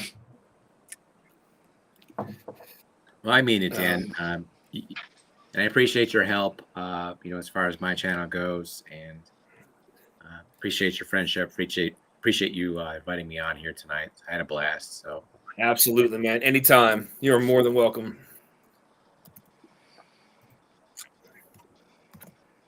All right. 1, 2, 3, 4, 5, 6, 7, 8. My yard pass apparently has lasted for a little bit longer, so I'm packing another half pint. Jay, what you sipping on tonight, man? Nothing yet. I had to go to the urgent care room with Kim. Unfortunately, Oh, no. Oh shit! Kim's Shit. back. Kim's back is killing her, so she had. Oh snap! It was too much to take, so she wanted to go to urgent care, get it checked out. Dang. She just has a little bit of the old sciatica. Oh, Yeah. Mm, Those suck. Yeah. Yeah, so she's going to be walking a little crooked-ish for a while. Good. So Jay, Tom, Bourbon Jerk he's poured some of that Found North. Oh, the 17-year sample one? Yeah, yeah, 15-year high altitude. Oh my God, it was good. that thing is friggin' delicious, man. Yeah. Did they release any details for that yet? I haven't seen anything. Not to me. I imagine. Well, I don't know if it's going to be after the New Year, but I figured it'd probably be now before Christmas. But It's certainly not. interesting how they decided to do that. Yeah, With the teaser. Yeah, it's like, yeah. oh, Still no we're information out there. keeping- I'm sure somebody knows. Somebody has some ins with them probably knows. But Yeah, it's like we're keeping this one really close to the vest. We're not going I to like tell that. you anything, but at some point they're going to say something. yeah. What do you think the price point's going to be on it, Jason? I think it'll be 200 and change. 200 and change. Okay. Yep. I think the most expensive Found North so far has been what, about $2 or 189? I think that's right, to my knowledge, at least. Yeah. I thought there was something that was. Yeah, I guess so. I guess. How that's much? right. How much was the Hell Diver? Was it 2? 1.5. Oh, See, that's what I thought was really. I thought that was. I think they that went was well past expensive. $1.50 after like batch 7. Yeah. No. Stores will raise the price, but Oh, it got interesting. But I don't think SRP was more than 149. I could be wrong. I'm wrong all the time. Ask Bonnie. Yeah, there you go. Have you tried it yet, Jason? I have not. Oh my God, it's so fucking good. I want to save it for my live stream Wednesday, but I'm kind of dying to try this thing. Yeah, I've dude. heard nothing but good things. I got a bottle. I was so lucky. And I totally think you should just crack it right now. Just as soon as I got it, I did an unboxing Twist video my arm. and a quick review. We're just trying to finish up the editing and get it out. Look, there's a little nest with 3 eggs on top. Yeah, I don't know if the symbol is there. that's funny. Is that because it's the red, white, and green, or whatever the hell they blend? Was it red, white, and blue? Red, white, and blue. Yeah, that's crazy. Yeah, well, I want to say, no, it was off their website. They have some pretty good info on that release and talked about it. And one of the things that stuck out to me, of course, is the Petit O, right? They're the cognac blending style, or blending style, I call it. But they apparently use barrel-aged water to Yep. proof it. Yeah, What I barrel thought was aged. Yeah, interesting is she barrel made aged it as a water. cigar blend with no finishes. Interesting. Oh, well, the nose is fantastic. My God. It's Okay, so fucking good. I'm gonna let that sit a bit. Barrel color, finished though. water. Nice and dark. Yep. Yeah, it's Yep. that slow. It's that slow reduction process that that Nancy Fraley picked up in when they use an Armagnac and cognac and French style. French style. Are Armagnacs considered whiskeys, liqueurs, or they're just called Armagnacs? It's another brandy. Yeah. Okay, it's a brandy, yeah. Yep. So, yeah, so when they make those brandies, this like reduction thing they actually use it at what's the other one? Iron Root. They use that same type of distillation at Iron Root as well. So she has like put this in practice at a lot of different places just to get max flavor, and it particularly works well, it seems, with Texas whiskey. So it kind of it doesn't get so oaky. It kind of brings in more sweetness naturally rather than trying to do anything artificially, which is kind of good. And when I say artificially, I mean like trying to overfinish something or trying to hide the oakiness with like oak alternatives and stuff like that. So. And this has been apparently my thing lately. I'm just going to have a Frey Ranch branded soapbox, but I'm assuming she's doing the same thing at Frey Ranch, and I can't wait. Oh, yeah, that's right. She's doing some stuff with Frey Ranch. Eldiver was $159 MSRP. Oh, okay. Thanks, Birdman. Yeah, I would guess this one's going to hit $2. Mm-hmm. I don't know. They've been keeping things pretty reasonable. I mean, if that whiskey is $150, I'll just buy 2. There you go. Yeah. Well, I mean, that Tanager, at 150, Jason, that feels like a bargain in today's market. Yeah. All right, guys, you ready for this giveaway? Let it rip, Tater Chip. All right, man. Look what I found this over the weekend after all my confusion last week. You got one. You got one. Yeah, and it's not a rye; it's a bourbon. even though the label is like blue green. Yeah, I got a couple texts about that going. Jay said there's ryes too. Yeah, I thought honestly, I thought they were ryes because of the green color. Whatever. Hey Ben, what's up? You need me to do that again? Yeah. Can I share this with you again? So I started using this platform, Dan. I could probably walk you through getting it up. Yeah, I said it there. Okay, so do use tab share.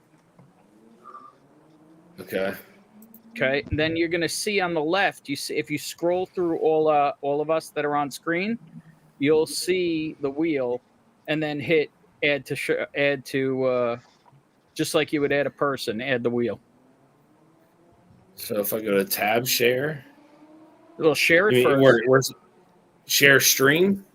No, share. You would go to share share screen, and then pick your browser. It'll say Chrome tab or whatever. Yeah. The same way it would be on StreamYard. It's just like if you're on a poll, Dan. Ethan, I got it. No, see, this doesn't pull it up. No, trust me, Dan. Did you do it? The only ones I have is copy stream link or open a new tab. No. Down at the bottom of your screen, you should have a thing that says share. Yeah. Okay, click that, and it'll say, I understand, let's proceed. Right? No, I see screen, slides, video, background audio. So screen. Screen. I think it's just going to be. Oops. Now it should pull up a window that says choose what you want to share with Talk Studio. Yeah, see, I did that, but it didn't join. No. So listen now. Now on the left where you see all of us, right? Scroll up and you'll see the wheel to add as another person. Yeah, that's what I was looking at, but I'm trying And to get back it doesn't always put the wheel at the very top or bottom. Sometimes it mixes the wheel in with people who are already there. Scroll through the list on the left-hand side.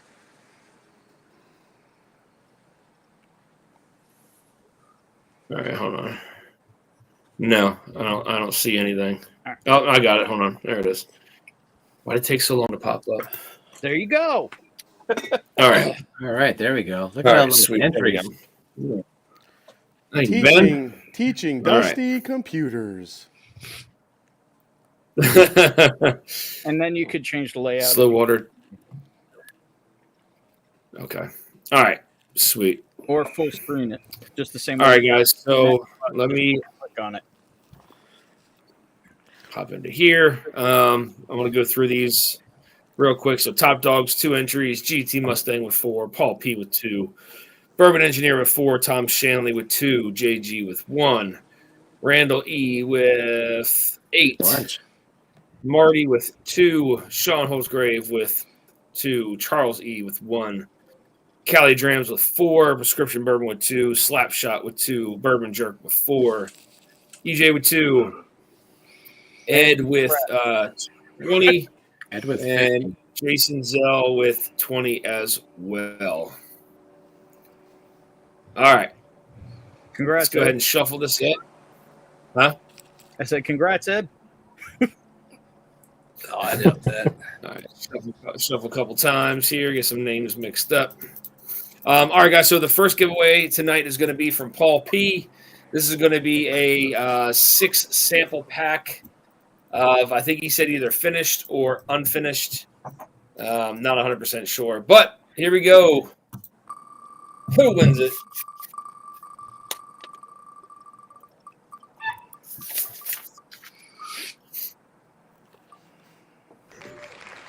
Like I got ESPN. Congrats, Ed. Way to go, Ed. Holy shit! Can you that, Sample pack is yours. that Tanager is ridiculously good. I freaking love it, man. Oh my god, it's like different too. It's a nice, but it is buttery. It is very mouth coating, and it's sweet, but it's a different type of sweet. It doesn't remind me of the other Still Austin bourbons. It's And not. Yeah, it's not the buttery vanilla caramel. It's more of a Buttery almond. tartlet. It's definitely buttery tartlets mixed with almonds and almost like a little bit of white chocolate. That's really good. It's so good. Yeah. All right, guys. This is going to be the sample pack from Randall E. This is the Russell's 15, the Stag 23B. I forget what else is in that sample pack, but This is the one where you want to pull the bourbon jerk out of the wheel here. Here we go. It could be. It could be. Who wins it?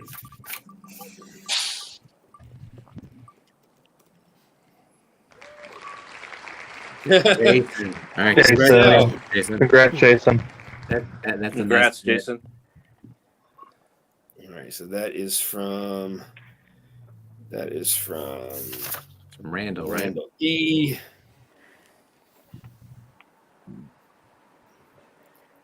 All right.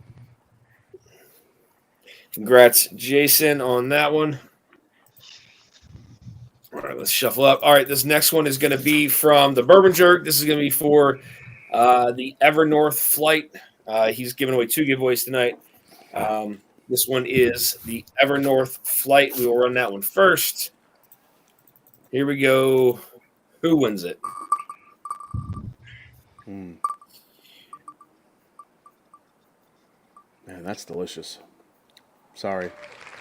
Oh, Hey. Bourbon Jerk, you won your own Oh wow! flight. All right, Congrats, Tom. cool. Well, All that'll right. save me a lot on shipping. Let's run All that right, again. well, spin it again, dude. Here we go. Let's try that again.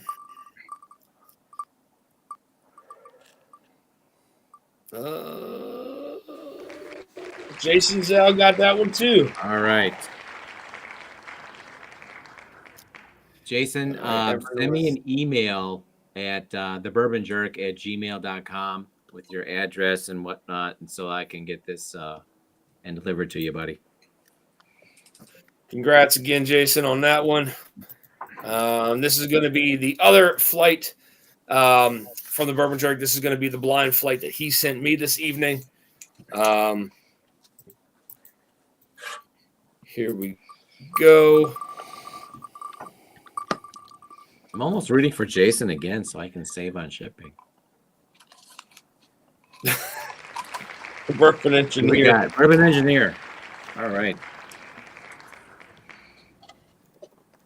All right, same thing. Make sure you send me an email at thebourbonjerk@gmail.com with your information so I can get this out to you, buddy. Thanks for getting in.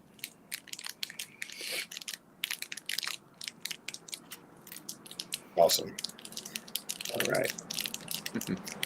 Here we go. All right. So the next giveaway is going to be for the sample of the Arctic Spirit. This is going to be from me. Arctic Spirit. Who's it go to? Where's Ed? Ed. Is it Kate? So can you remove my name? I don't want to. Did you already get that one?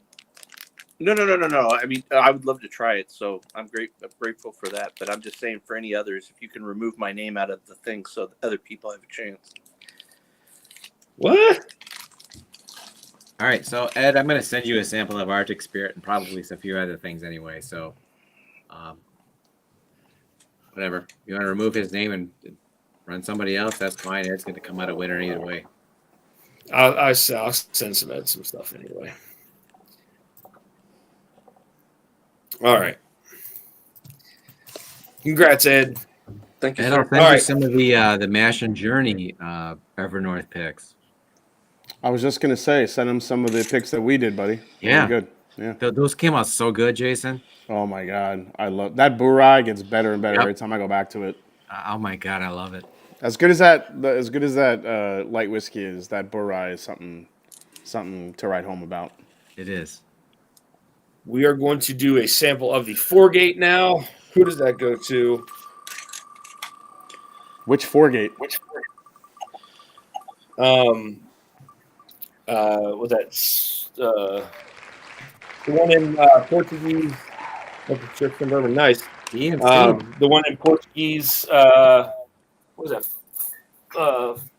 6, 5. The Portuguese Madeira and the dark rum casks. It's this year's most recent one. I don't know why, but Prescription bourbon. Ethan's photo right now is kind of epic. I just saw Clip that it, clip comment and it's funny as hell. That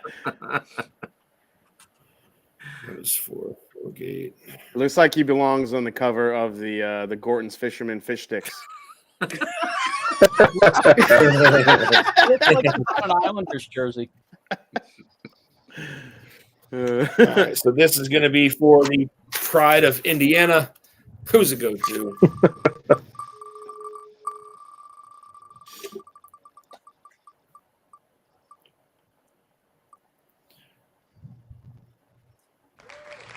Dang. Big Joe win. All right. Clean it up. Jason Zell, the Pride of Indiana. All right. All right, now we will do the sample of the Russell's 15. That is from me as well. The Mid-South.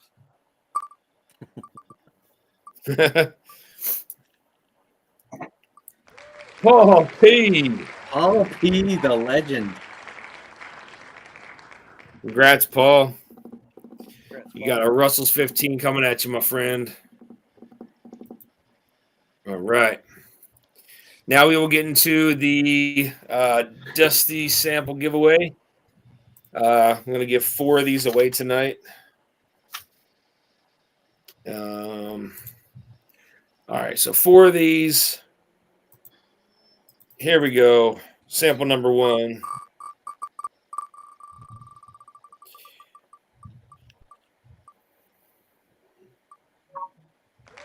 Oh, look at Paul P again almost. Oh, All right. Congrats, Sean. congrats, Sean. Congrats, buddy. Hey, Dan, are you seeing Jason posted something that says roll again? In that one, I have it.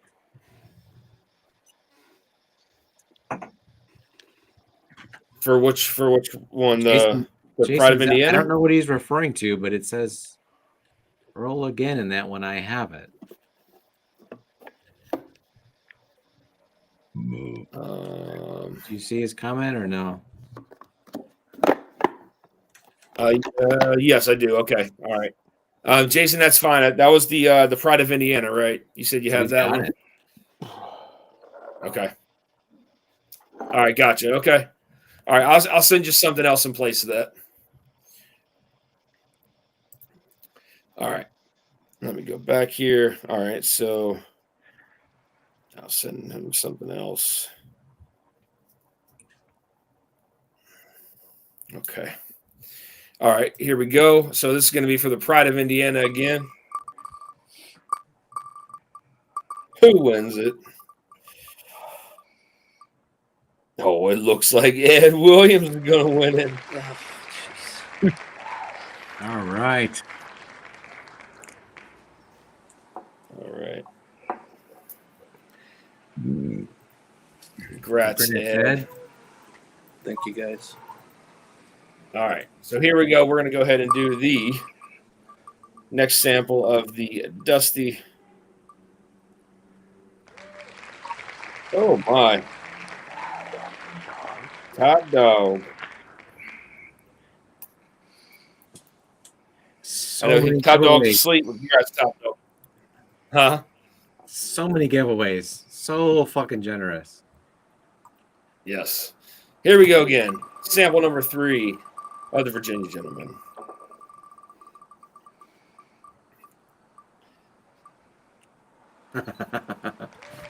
Ed Williams.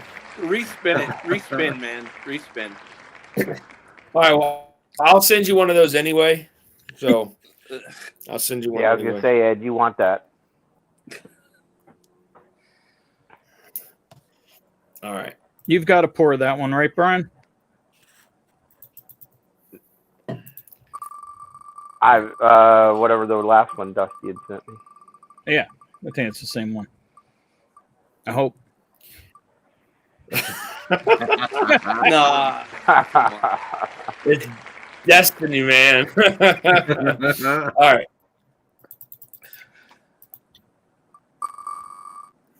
Here we go. Ed Williams.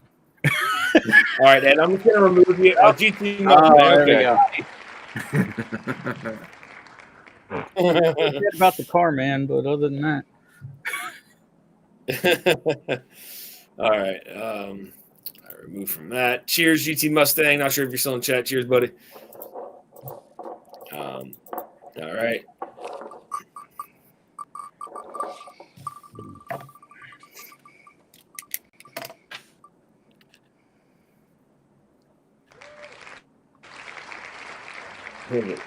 Rando. Congrats, Rando. Oh, somebody joined. Hold on a second. Let me add them to the screen, guys, real quick. Hold on. It was me, Dan. You're good. Oh, okay. All right. And then that's my sample. Vic. All right. And guys, the last giveaway I'm going to do is the blind flight that I sent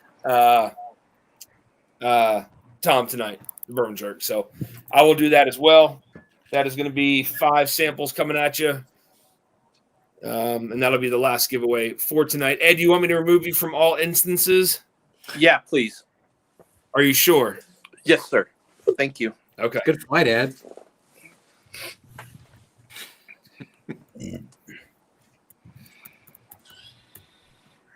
Whoops. I feel like Ed was going to win that flight too. Yeah, he still had a lot of entries in there. Yeah, he was rolling. All right. Okay, there we go. All right. Let's shuffle that back up. And this is for the blind flight, guys, the last giveaway of tonight. Here we go. Thank you again for all the super chats, guys. Very generous of you. Who gets the blind flight? Ed Williams. Congrats, for how it's supposed to be. Right on. Congrats.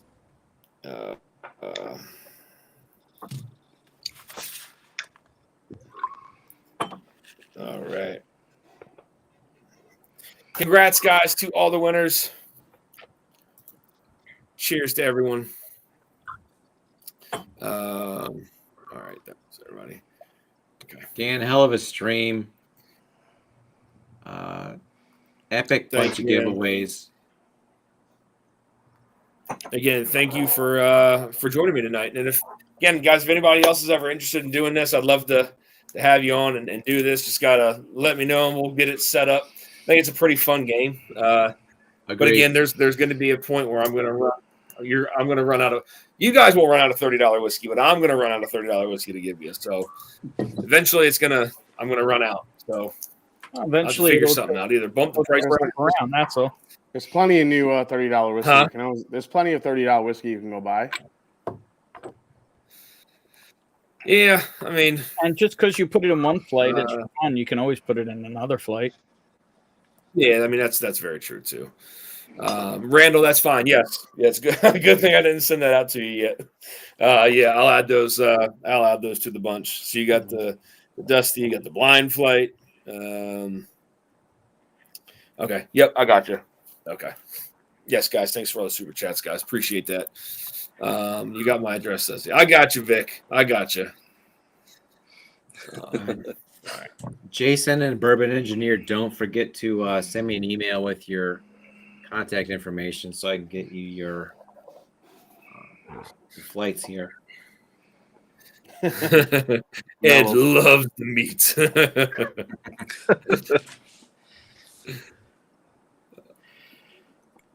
Mellow corn, every sample. That would be so brutal, Tommy.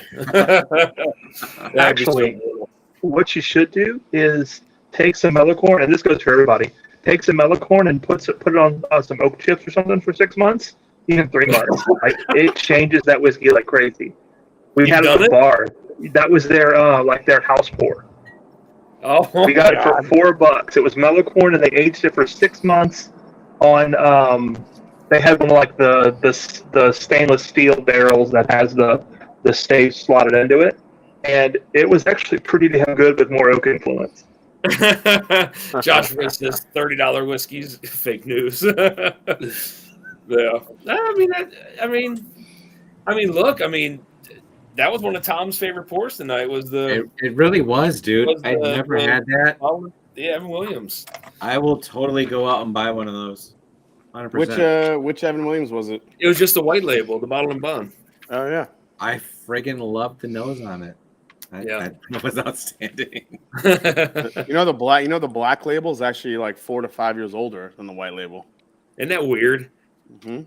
That's crazy. Yep. People go crazy for the white label because it's got, it's 100 proof. 1783 beats them both. I agree. Yeah, I agree. I like the 1783. The hero beats the 1783. Absolutely. Yep. Last year, Ben, did you have this year's 1783? Was it better? There was no way it was better than last year's. No, it's not as good as last year's. It's good. It's still better than the standard, but okay. It's this is the 2024 handle. It's a chug bottle. Nice. Yeah. How much was that again, Ben? I don't $40? No, less. We see it for like 36 a handle here. Yep. Nice. Yeah, handle.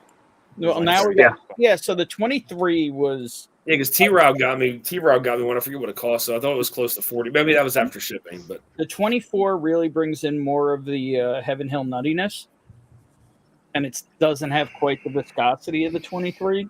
But yeah, I agree. But it's still damn good, and we're just around the corner from the 2025. Jay, when do your Pursuit picks drop? In this one? Yes. I don't know. Sealbox has it. I actually saw Ryan and Kenny over the weekend when we were there, and they said that Sealbox has had my pick for like 3 weeks. So you got to email them about 4 more times before they tell you. It doesn't really matter because it's just like we're releasing our last pick this week, and that's going to be it for the rest of the year. So if we'll have to wait for it, but it came out amazing, and Dan, this was the one you kind of helped assist in picking at the Bardstown Blitz when we had the samples. So it's awesome. It's a really, really rich, deep, dark double oak rye. Yeah, I canceled my pick. Yeah, I wound up canceling just because it's so close to everything. Yeah, I mean they don't have many barrels left in the single barrel program, and they're working on some pretty crazy stuff right now. One of them Kenny wouldn't even talk about. He's like, I'm not saying anything about it yet because he feels like it's a good idea. It's his idea, so he doesn't want to share it yet. So I guess when we hear it, we'll know what it is. Uh-oh. All right. I mean, we all know Ryan has the good ideas in that relationship. Kenny can say it, but Ryan's the man.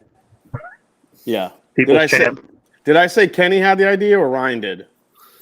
You said Kenny. Okay, yeah, it was Kenny's idea. Yeah. It had to be Ryan's idea if it was good. I was fucking with Kenny. I'm like, so a new spreadsheet? Like, what are you doing? Yeah, exactly. Yeah. Buffalo Trace and Weller Green Label under $30 and good. Yeah. Don't know if y'all are going live. Yeah, I won't be live next week for Christmas, obviously. So I'll be. Yeah, I'm not sure if I'm going live next Monday or not. I don't know. I haven't figured it out. I don't know. Depends on the work situation, really.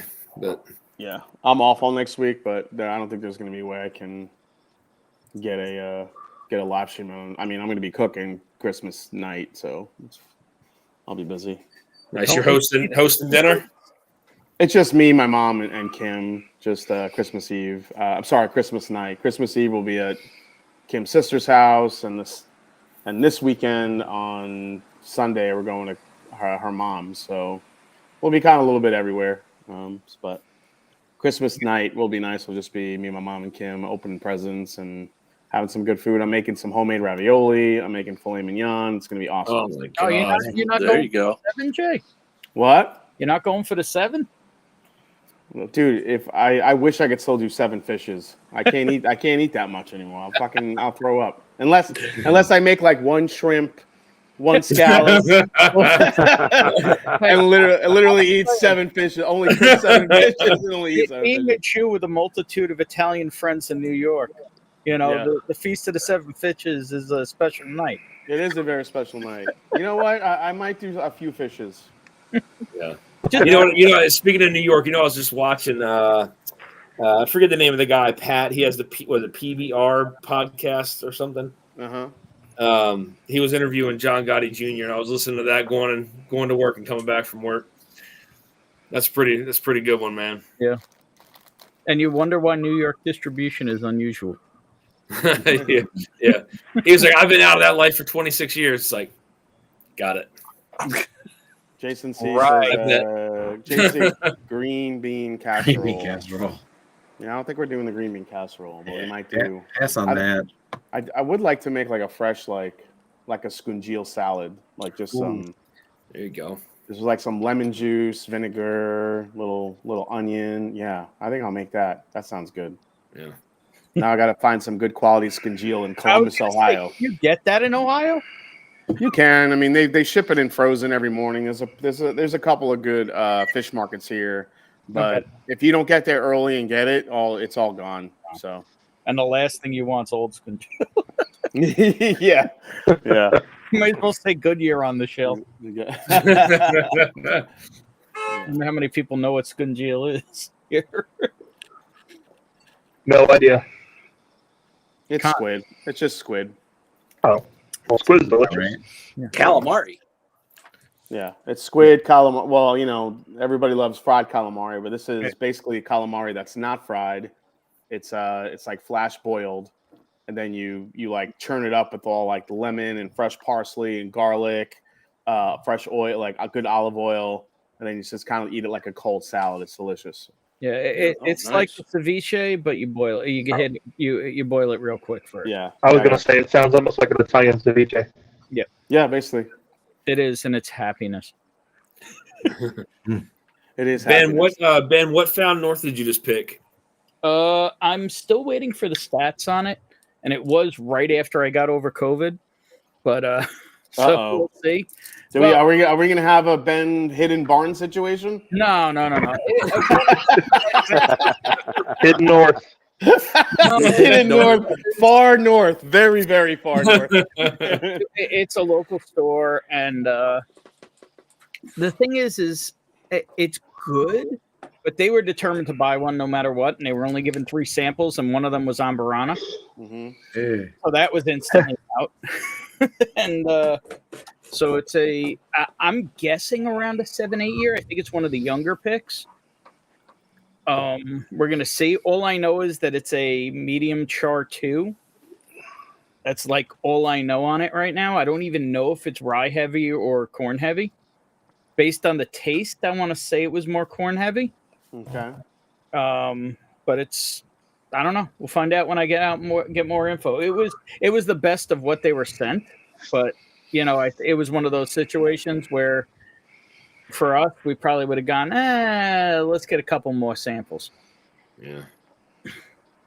The same day we did a Old Forester 100 pick, and that was kind of the same scenario. It was like, this one's the best of what they sent, but Yeah, that's really what you got to work with, honestly. Yeah. So, Mhm.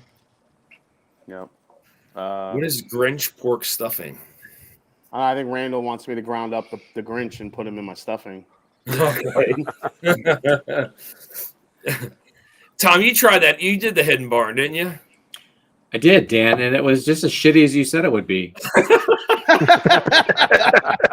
It did not disappoint. And Dan, I appreciate the fact that you sent me like a giant 3-ounce sample, which was a good 2.5 ounces more than what I needed to do my video. I don't even think you have to drink it. All you have to do is smell it. Pay it forward to somebody. That's it. As far as all-time worst whiskeys that was up there, but I think it was Little Book 6. Was that the cherry smoked one that they did? It was like a blend of like 5 or 6 different finishes, and they were all fucking terrible. Yeah, it was the worst whiskey I've ever had in my life. Yeah. I don't think more whiskey then. I've been saying it. I don't think Fred No is a great blender at all. I really don't. I think his good blend is luck. I don't know. I can just tell you that I didn't like whatever that one was. I think I tried like 7 or 8, and it was okay. But 6 was one of the worst, just most off-putting whiskeys I've ever tasted. I couldn't believe that they put that out and charged whatever. Yeah, I'll never forget my tasting notes on batch 4. Little Book batch 4 was Chinese food. Chinese food. Should I would? I mean, I would. The only whiskey like the one that had the brown rice in it, and I swear it was the only thing that ever tasted like kind of like a lo mein or something. That's like funny you said that because I think I said soy sauce in my review. Yeah. Yeah, Dan. People ask me about it. Who try? I'm like, what does it taste like? I'm like Chinese food. Yeah, I don't think Fred No is a great blender. I think he messes with some stuff. He has some unique liquids that he works with. He throws some together, and if it's like, this is pretty good, they bottle it. He's maybe round 2 Blendigeddon at best. He might be that's better round than 2. Yeah, round 2. Yeah, that's one round better than Dusty. Damn. Poor Dusty, man. Can't get past round 1, man. I don't understand. Listen, blending can be hard, man. It's tough. I'm still trying to get my handle on it, but you're only one and done, Dusty. Those things though is like once you perfect it. I mean, if you look at like Fraley, right? Like once you perfect something, man, like you have a base to work off of. Well, even Nancy always says you're only as good as the barrels you have to work with. If you have shitty barrels, your blend's not going to be good. It doesn't matter what you do to it. Yeah, dude, she's all like fucking science. She's like talking about the compounds and the. She's amazing. But also, it's like, does Fred No do the due diligence that Nancy does when Nancy's like, I let the blend sit for at least a year before it's released? He's probably doing that shit in like 2 months. He's like, all right, it's pretty good. Bottle it. Let's go. Just get something out. Nancy's also got training from like generational cognac blenders. She's Yeah. school. I think she's just a savant. She's She really is. You know, she's an very educated savant. Yes. Yeah. So I mean, it's like she just takes it to like a 7th level. It was actually really fun putting her and Irene together, because like Irene's like, this tastes good, it'll taste good together. And whereas Nancy's like, you know, this compound mixes with that compound and produces this molecule. She's the same. Why I like her specifically is because she is in these chats. And she's watching us. bud. You guys realize? oh, what the hell? Tommy's in a She room. pays attention. Yeah, Tom, I agree. I've seen her just pop up on a chat some just random time. They hadn't said anything, and then somebody mentions something. She's like, "Hey, everybody." Yeah, you know, I don't get. I mean, Dan, my live streams are a bit smaller than yours. You know, probably half. And I think I was on with Carlos a few weeks ago, and you know, we're talking about Nancy Fraley. We said probably Nancy Fraley like 3 times, like Beetlejuice, and boom, she's in the chat. And, you know, so she's, you know, she lurks, she watches, she pays attention, she's got her finger on the pulse, and I dig that. Yeah. I love when she comes on the channel, man. She's amazing. And then she'll interact like with everybody, and she spit like these huge paragraph responses, like, Mhm. and I mean, she has an insane palate, man. she Like, really does. You know, just the science of it. That yeah, you know, it's on a level that, you know, a lot of us will never even understand. Yeah. yeah. Yep. I just think it's really cool. Yeah, she knows like what compounds out of what barrel from what whiskey produces these X flavors. Yeah. And then when those flavors are mixed with these flavors from Y barrel, like this happens. And I mean, she's a And if you let it sit 7 months, it'll do this, and at month 9, it'll do that. Yeah. And we're like, well, it tastes good. that's why It's funny when you watch her pull out the flaws of a whiskey, though. It's like, man, that is. I just think she's great. And then what's funny is, you know, we're like the nerdiest of the fucking whiskey nerds, right? She'll pop in and she'll say, Master Blender Fraley here. Like, yeah, we know who you are. It's whiskey blender Fraley. She will never put master next to her own. And I think she does. I you know whatever it is, she makes sure she knows who we are. Like yeah, we know who you are. I think it's Vic, is it chilly in California? Look at Ed. Answer no. No, it's not chilly. It's a Ed said it was like 56. Wait a second. What's the temperature in California right now? Exactly. It ain't fucking wearing a Scully weather. Like if it's over. I cut my fucking hair. It's cold. Hey, if it's over 50 degrees and you guys are wearing Scullies, you just lost your whiskey card. What is it? It's 49 degrees. Well played, Ed. Well played. Bullshit. Like Callie Dram said the same thing, 49 degrees. Yeah, it's like 58 right now. Shit. Oh shit, that's awesome. Yeah. Anybody else traveling for Christmas or staying put? No. Staying put, man. In here. Looking forward to it. Yep. I'm gonna sit on my fucking ass. Tommy, what are you doing in a room? Whose room is that? Is that your room? Are you in a hotel? What's happening? You're not in a hotel room. Oh, okay. All right. Traveling back to Colorado. All right. From where? I was in Wisconsin at my brother's house for the last 2 weeks. Oh. Nice. And just Did kinda you see hang out. Scott? Did Scott try to give you cheese curds? No, I didn't get a chance to see Scott. I was north of Scott. Oh, north of Scott. All right.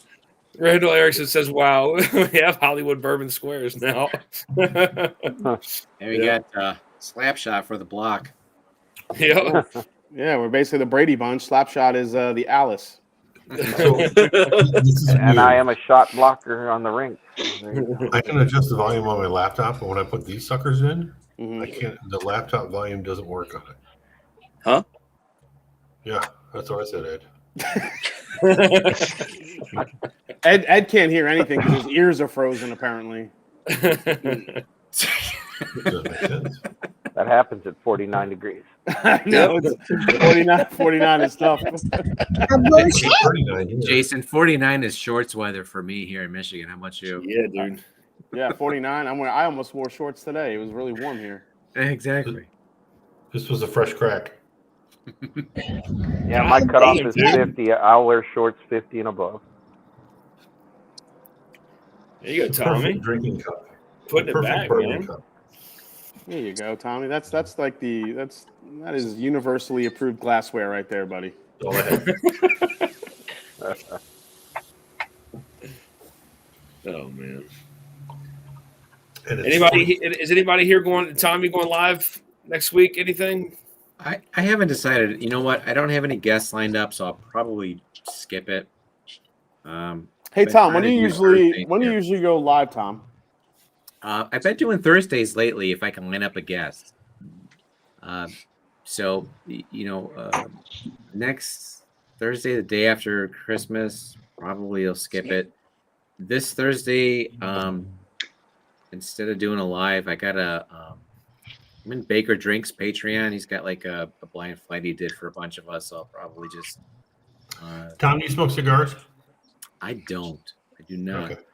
Which is interesting because my old man has probably 10 times more cigars than I have bottles of bourbon. Really? Man. Sounds like Ed. Yeah, Tom, if you ever want Hey. to collab, Tom, let me know. I'd love to come on. Or you actually, I got to get you on for. I'd love to have you on for Blendageddon if you're up for it. Shit, I would love that. I'm in it. Oh, that's right. You have a So- blend, so you can be a judge. That's right. So when you eliminate me in the first round, inevitably, I was thinking like, talking to Dan, I'm like, you know what? I just don't have the knack or the passion like a lot of these guys do for the blending. But I would love to, be a judge and work through that. Like, Yeah, we have a very so Wednesday, week before Christmas, we have a very critical judge coming on, so it's going to be fun. nice. You're going on tomorrow. Though. Yeah, the blend again thing that's gotten to be so much fun. I was talking to, Tommy was just saying, Jay, you're on tomorrow night too, right? Yeah. Yeah, I'm jumping on with Independent Joe? Independent Joe sent me a blind flight. I'm like, yeah, Nice. I'll jump on and do it. That's fine. So Good. Yeah, Jason, I love that. Dan, I'm going to reach out to you and hopefully get you on a Thursday night here in the near Well, I future. doubt the junkies are going to go on tomorrow night. I don't even think It's they on do every phone, YouTube man. anymore. All right, so Vic, you going live Dan, next week? Jason, Ben, let me ask you guys a question. Vic too, is doing live streams, is that the most fun as far as having a whiskey tube channel? Fuck yeah. Yeah. Yeah. I think so. Besides actually meeting and drinking with people in person. Yeah, Yeah. I mean, that's I would echo that, Ben, for sure. It's the fun next until best thing is Slapshot gets doing on. the live streams. I've given Slapshot a hug from the back. Hey, Ben has my wood. If that tough for you. I do. I keep your wood next to Brian Boitano now. I know it. My wood is proudly displayed. Next to Yeah. the Colt 45. I got some of Slapshot's wood. I dig it. Yep, so do we. His wood is like a fungus; it just grows in the community. Wait, Tom. Yeah, outside of meeting people in person and the get-togethers and stuff, I would say that the lives are fun because just more interaction with people if they hop on, and, keeps conversation rolling too. So Yeah, it's just more organic, and I had Jeff and Darrell and those guys on last week, and Yep. just kind of bullshitting about how we do stuff. Those guys don't edit a lot, and I was trying to explain. My videos are heavily edited because I suck. It's hard. I'll shoot a video, and I'm like, Now you know why I fucked barely up, ever and- put out videos. So, doing videos are hard, man. Tom, Especially your if son you- does the editing, right? So the live streams is just you're just more or less fucking around and having fun and hanging out, and so to me that's what the most fun has been. Yeah, I mean it's outside of cool to be able live to sit through and read the chat too and see what people are talking about. And I know with like Jay, it's probably impossible to keep up with yours. I mean, I've been in your chat and I've been on a live when I've seen the chat, and it's hard.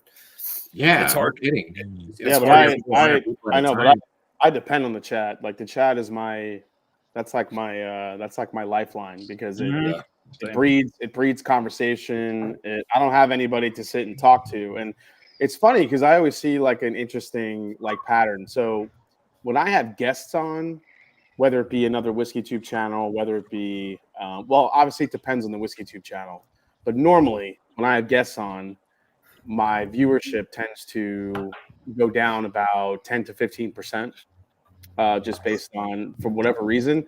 I feel like people like to see me just like go through whiskeys and taste them and do blind tastings, and that's what they tune in for, not to have me talk to someone else. It's almost like they're programmed to see me solo. So when they see me with someone else, it's kind of weird for them. I don't know. That's what it feels like. I think they also enjoy the fact that there is interaction, even though obviously you can't get to every comment. I think they enjoy feeling like they're part of the conversation, even if they're not on screen. Yeah, you have to. I mean, like I said, here's Randall. White thinks I'm doing something immoral in the basement room laughing. Here's man. Happy holidays, Merry Christmas to you, buddy. Randall's downstairs giggling, and his wife's like, "What are you watching down there?" Blame me. Oh shit, that's funny. Yeah, but Jason, you do a hell of a job of keeping up with your chat and not getting Yes, you behind. do. And I have no idea how you do it because I did like 2 lives when I started and the channel, and that's why I do the wood turning shit now because I was like, fuck that, I'm not no. Well, I mean, you can't see it, but I normally have like I have 2 chat windows that I can see like on either side of me. So wherever I'm looking, I can like, as long as it's like in sight, it helps me kind of see and track it. So yeah, because I have the YouTube version on one screen, and then I have the StreamYard version, obviously in the StreamYard window. So as long as I can see it in front of me and people are tagging me or tagging each other. But I think it makes the people in chat feel like they're a part of something. Well, yeah, I mean that's what you have to do. It's mostly chat interaction, and I get some of like the best ideas and the best things that happen in the show every Wednesday night. It's because of the chat, like giving suggestions, doing ideas, cracking jokes, calling me pork chop. It's amazing. So, yeah, Amburana, buttery chestnut pork chop. Buttery chestnut pork chops. That actually sounds kind of good. Buttery chestnut pork. I'm sure we can do it. Yeah, we could definitely. And then put it on a pizza. Make it Tony's pizza secret. Buttery. Oh man. Just let's see what else. I'm trying to see what else I got. Well, I was in Kentucky. I found a 10-year Knob Creek pick. Nice. Pretty cool. 10-year one. Nice. These were both from Evergreen, by the way. Evergreen Liquors in Bardstown had a bunch of good picks. That's such a cool little store. Yeah. So, I grabbed the Baker's 13 at Jim Beam. Went to Turkey, of course, and they had a Tyrone. Hey Jason, so did Jim Beam still have out all of their fucking bangers, like the Booker's Reserve, Baker's 13? So they had Baker's 13, OGD 114, Little Book Infinite was out, Booker's Reserves was gone. They had none of that. They did have Booker's Master Distillers. They didn't have Jimmy's batch, which I thought was surprising. I can't wait to try that. Yeah, they had none of that. They had the Baker's High Rye. They had that weird one-off little book that was done. It was like I forgot what the hell the name of it was. It has a maroon, almost like plum label. And it was like a Scotch style little book that he did where he took like some bourbons and some whiskeys that was finished in malt, and there was some that was a little bit smoked. I'm like, yeah, I'm not paying $160 for that. Not from Fred. No way. So, I just thought it was cool that as far as distilleries go, when I went there, when we were down in Bardstown, that they put all of their shit out, all of their, their sought after stuff right on the shelves. I got to say, I was a little disappointed in this trip. Usually, when we go, a couple weeks before Christmas, there's usually more available in Kentucky. We find a lot more bottles, and there really wasn't much. Yeah. Jim Beam had the most easily. We did the whole Buffalo Trace thing. Of course, every fucking time I go, it's a Blanton's Day. It never fucking fails. Yeah. Yeah, it wasn't the whole BTAC lineup day. No, I wish. Yeah, I missed that day, unfortunately. Yeah, see, the first time I went down there, we waited. It was during COVID, so we went to the Buffalo Trace shop, and I swear to God, we waited in line for like 2 fucking hours. Yeah, I'll take Eagle Rare Day or Colonel Taylor Day. Yeah, it was an Eagle Rare, which is like the one that I can actually find around here. But Yeah. I mean, the line wrapped around the entire store. We wasted, I want to say, like 2 to 3 hours at the gift shop. Just How waiting in long line. ago was this, Tom? This was like 21. Oh yeah, they've completely modernized that entire experience. I would hope. but You're that- in that like when you taste in my choose mouth for when Buffalo Trace. you choose to get online, it moves pretty quick. They have multiple registers. They scan your wrist, your in and out, So there was a shit ton of people there, but most of them were buying a bottle of Blanton's and getting like a shit ton of all the Swag, shirts yeah. and the swag were all We got on all kind of sale. cool stuff. I mean, I won't argue about that. I mean, I'm sure we bought a bunch of shit when we were. Michter's dropped their barrel proof bourbon over the weekend, but they didn't. But by the time we got there, it was all gone. Yeah, Josh Fritz says I need to find what would become the next Linnell's Red Hook Rye so I can really retire. I hear that.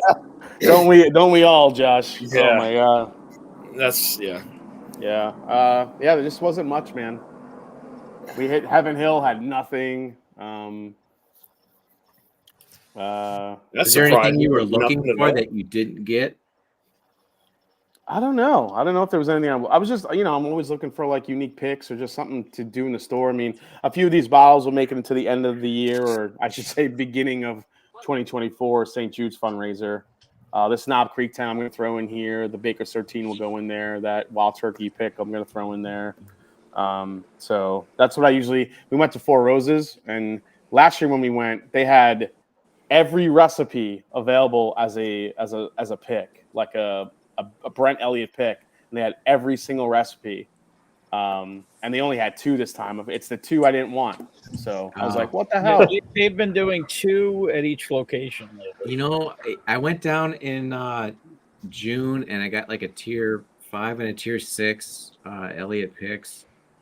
Then when we were down for the Bardstown Blitz, I think I got like I don't know, whatever it was like a tier 1 or a tier 2. I was like, I bought it anyway. But I had a friend the other day pull out a pick. He's like, "Oh, have you ever had this one? It's a freaking gold neck." And I'm like, "What are you talking about?" I'm like, "How old is that?" He's like, "I don't know, like 10 years ago." And I'm like, "Or that thing."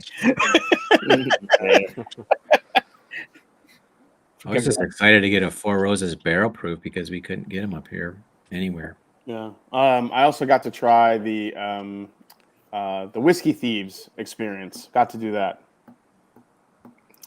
which was pretty cool. So, Freaking Walter. wasn't really that impressed with the 5 barrels that they had for everybody to try, but they had 3 6-year bourbons, 1 7-year rye, and then they had a 7-year wheater that was disgusting. I took one sniff and I'm like, I'm not even gonna fucking drink that. It was bad. Even the guy feeding the barrels and he was like, if you're gonna skip one barrel, skip barrel 4. That's not good. One lion. Yeah. The best. Vic, what are you drinking, bud? Yeah. What am I drinking? Yeah. So he's sitting Agua. out. Well, he's sitting on the cold, smoking, drinking Agua. water. Look at him. Well, I had my drip and dram coffee already. Nice. Oh, Fuck nice. up. You got to have the Drift and Dram coffee. Yeah. I am out of drinking Drums coffee. You better order some more, dude. I will. Blasphemy. Ethan, I wish I would have grabbed one of those Yetis while you had them on sale. They're away from home, so Next year, all the beans go up 50%. You're supposed to tell people, Jason. We gotta fund Ed's pipe collection. Oh, shit. So when he comes on, he's got some brilliant new pipe. I'm like, oh, that's awesome. What's going on, Bobby? Bobby. Bourbon Battalion. What's up, you gorgeous bastard? There's room for more, Bobby. Bobby. How many can you have on this stuff on the stream? I don't 16. know. 16? 16. Yeah, we tested it the other night. 16. Damn. Man, It's like a damn Zoom call. So Yeah. Dan, do you find that you like this better than StreamYard? It's a little more. There's way more options than StreamYard. Okay. Is it cheaper? It's a learning curve. It's much cheaper. You know, I just signed up for the StreamYard, like the whatever it's like $18 a month or whatever. But it's easy for me to figure out because I'm kind of like, just kind of fumbling around. My son, who's more tech savvy, is like, yeah, you got to do the Streamlabs, Dad. I'm like, dude, there's way too many fucking options here. Yeah. I want to click on about 4 things and that's it. Yeah. I mean, that's what I liked about StreamYard was it was very simple. I mean, there really wasn't that many options, but there's a lot of options here. A ton of different shit. But you know how to use any of them is, I guess, the question. No. Absolutely not. have you Not seen really. damn stream? No. I was gonna say, have you No. seen Dusty Dan blank stare at his fucking computer most of the time? Yes, I do not. No. Yeah. I can barely set up a poll, man. Still haven't seen it. Oh man. Guys, I got to get ready to call it night, man. I got to take my kid to school in the morning, so. I hear you, brother. It's way past my bedtime. Gonna head out Yeah. too. Cheers, guys. Yep. Cheers, y'all. Thanks again for hopping on here guys. tonight. Not sure if I'm going to be live on Monday, but thank you again for all the super chats, guys. Much appreciated. And if I don't see anyone, I hope you guys have a Merry Christmas and Happy Holidays. And if anything, like I may hop on just for a little bit on Monday and say hi to people, but we'll see. We'll see what happens. Cheers, buddy. Thanks All for right, having cheers, me. guys. Vic, are you going live next? All right. Send out the link. Send out the link to everybody, Vic. Yeah. All right, guys. Night, y'all.